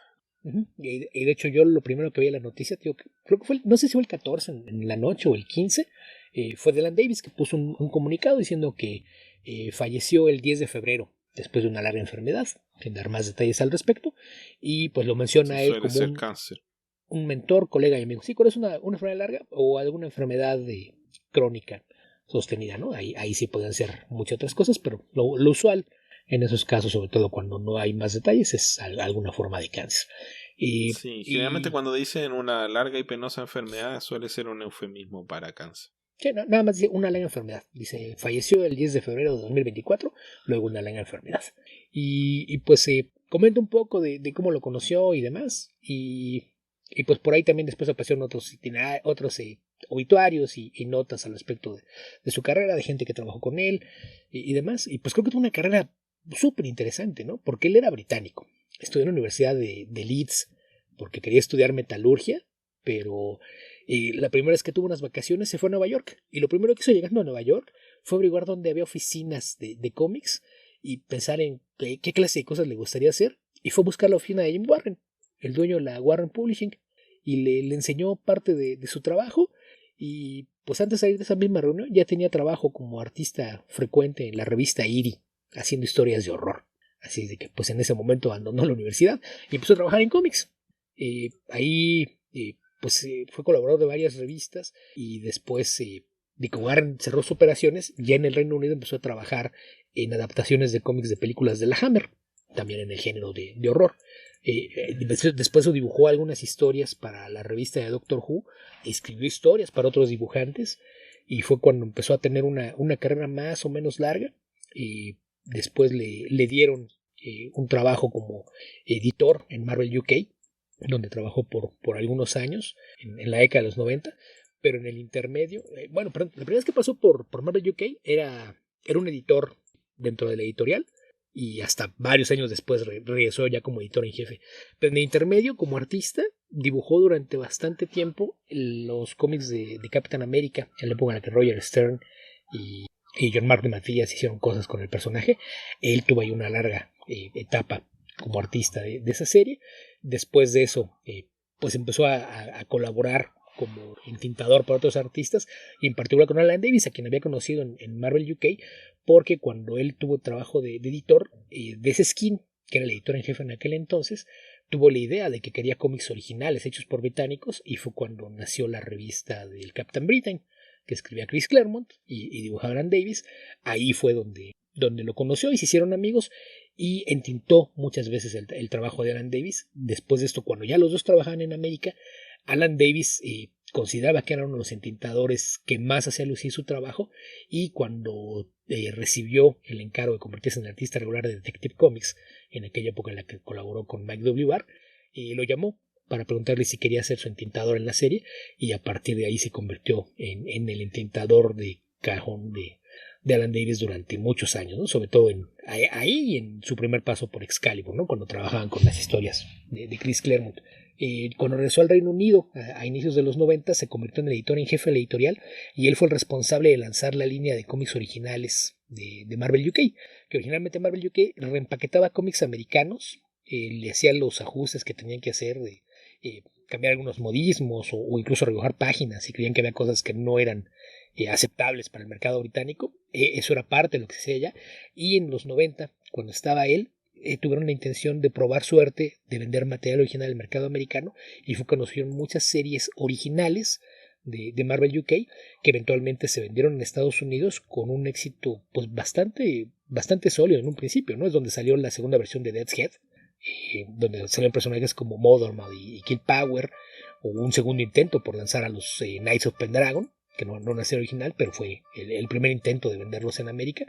Y para esa etapa le dio trabajo en esas cómics originales a mucha gente que tuvo así su primer contacto con el mercado americano, y quienes después se convirtieron en figuras relevantes para el medio, ¿no? Porque en aquellas series y proyectos originales producidos en el Reino Unido y que también se vendían en Marvel América, a la gente a la que le dio su primera oportunidad en proyectos visibles, puedes contar a Liam Sharp, a Brian Hitch, a Carlos Pacheco, a Salvador La Roca, por ahí entre varios otros artistas, a Gary Frank, que pues de ahí dieron el salto. En los últimos años pues se había retirado. Marvel UK cerró en el 95, cuando pues la implosión del mercado hizo que se convirtiera en un problema seguirla manteniendo, y Panini se hizo cargo de todo el catálogo de publicaciones para seguir trabajando con las propiedades de Marvel en Europa. Cerró, y a partir de ahí se convirtió prácticamente en entintador de tiempo completo, y en los últimos 20 años de su vida probablemente su trabajo más visible fue todo lo que hizo con Brian Hitch, ¿no? Desde The Ultimates o JLA, son lugares en donde lo intentó, y pues lamentablemente pues se dio a conocer que falleció a los 74 años de edad después de padecer una enfermedad. Pero sin duda, no, esas figuras que tuvo un peso en la industria del cómic, en cómo se desarrollaron las carreras de muchos artistas, y que su trabajo tiende a de repente ser un poquito olvidado, porque la mayoría de la gente lo ubica más como editor, ¿no? Perdón, como intintador. Sí, una carrera bastante extensa e interesante, como dijiste tú, Beto. Mira, aquí me encontré otra lista de escritores y autores a los que les dio su primera oportunidad de probar suerte en el mercado americano. Dan Abnett, Glenn Dakin, Gary Erskine, Gary Frank, Brian Hitch, Andy Lanning, Salvador La Roca, Carlos Pacheco, Dermot Power, Rodney Ramos y Liam Sharp. En cosa de 2 o 3 años que estuvo al frente de Marvel UK. Bastante. ¿Qué edad tenía Beto? ¿Sale por ahí? 74 años. Ok. Sí, nació el 18 de diciembre de 1949. No, 75, ya cumplió 75, 10 de febrero de 2024. 75 años. Muchas gracias, Poniri, por todo. Y la otra noticia, el regreso de un sello que si alguno iba a regresar entre los muertos tenía que ser ese. Ok. EC Comics. Ya. Más de 70 años desde que cerró la editorial, y esta semana, el día de ayer, lunes por la mañana, se dio a conocer que la empresa William M. Gaines Agent Inc., que es la que tiene todos los derechos y propiedades de lo que alguna vez fue DC Comics, firmó un acuerdo con Oni Press para convertirse en un sello de la editorial y que va a publicar nuevas antologías a partir de este verano. Anunciaron por lo pronto 2 títulos que serán Epitaph from the Abyss, que será mayormente sobre historias de horror, y el otro se llama Cruel's Universe, y que ese será con historias de ciencia ficción. Y la idea es que ambos van a ser antologías. No están cerrados a que haya más títulos, pero la idea es que cada mes se van a publicar 2 títulos antológicos de esta nueva encarnación de DC Comics. Va a funcionar con el formato de antología. Presentaron por ahí 3 portadas que pues también creo que se nota que no están escatimando en gastos, porque mostraron 2 portadas de una de las series y una de la otra, y sus artistas de portadas así de partida son Greg Smallwood, Lee Bermejo y... ay, ¿quién era el otro? Es que estoy viendo aquí en esta nota que había nada más hay 2 portadas, entonces no me acuerdo de quién era la otra. Greg Smallwood, Lee Bermejo y J.H. Williams III. Nada más fue lo que trajeron como artistas de portada, ¿no? Así como para que nos volteen a ver cuando vayan a la tienda de cómics. Y dentro de los colaboradores para historias dentro de las antologías, pues anunciaron un primer listado de gente que ya está trabajando en esto, y pues también el listado creo que suena a que esta antología puede que tenga pies y tenga hacia dónde correr. Anunciaron entre los colaboradores a Jason Aaron, Brian Azzarello, Rodney Mars, Corina Becco, Colin Bond, Christopher Cantwell, Cecil Castellucci, Chris Condon, Joshua Hale Fialkov, Jay Hoffman, Jeff Jensen, Matt Kinth, Sean Lewis, Stephanie Phillips, Jay Stephens, Zach Thompson, Ben Winters, Kano, Peter Krause, Leo Max, Malaki Ward, Dustin Weaver, y con un nuevo diseño del logo de DC Comics, que es más bien una actualización, de Ryan Hughes. Así es de que, pues, después de 70 años de ausencia regresa DC Comics, y parece ser que lo hará con 2 antologías de un nivel de calidad que pinta para ser bastante bueno. Ok, qué bueno. Sí, yo que soy muy fan de las antologías, aplaudo esto. No le quiero echar un ojo a Creepshow porque es Skybound, pero aplaudo que haya más antologías. Yo siempre escéptico, pero por supuesto que le deseo la mejor de la suerte, porque mientras más cómics buenos, mejor. Y digo que el logo nada más es como una actualización, nada más como estilizarlo y limpiarlo un poquito. Sigue siendo esta idea del bullet con una I y C en el centro, un poquito más estilizadas. Esos son los contornos de las 2 letras, y en el círculo alrededor dice An Entertaining Comic. O sea que tal cual es una actualización del logo clásico. Ok, qué bien, qué bueno. Ok, pero ahora sí que estamos llegando al final de este episodio porque estamos empinándonos por las 2 horas. Recuerden que nos pueden encontrar en www.comicverso.org. Ahí están los links a la mayoría de nuestras redes sociales. La más importante de todas, que no es una red social realmente, pero el sitio más importante para nosotros es nuestro Patreon, www.patreon.com/comicverso, donde pueden acceder a nuestros especiales mensuales, a algunos minisodios que hemos publicado y también a la publicación anticipada de cada nuevo episodio del podcast. Si desean unirse a nuestro Discord, si comentaran y lo compartieran. Socialícenlo, por favor.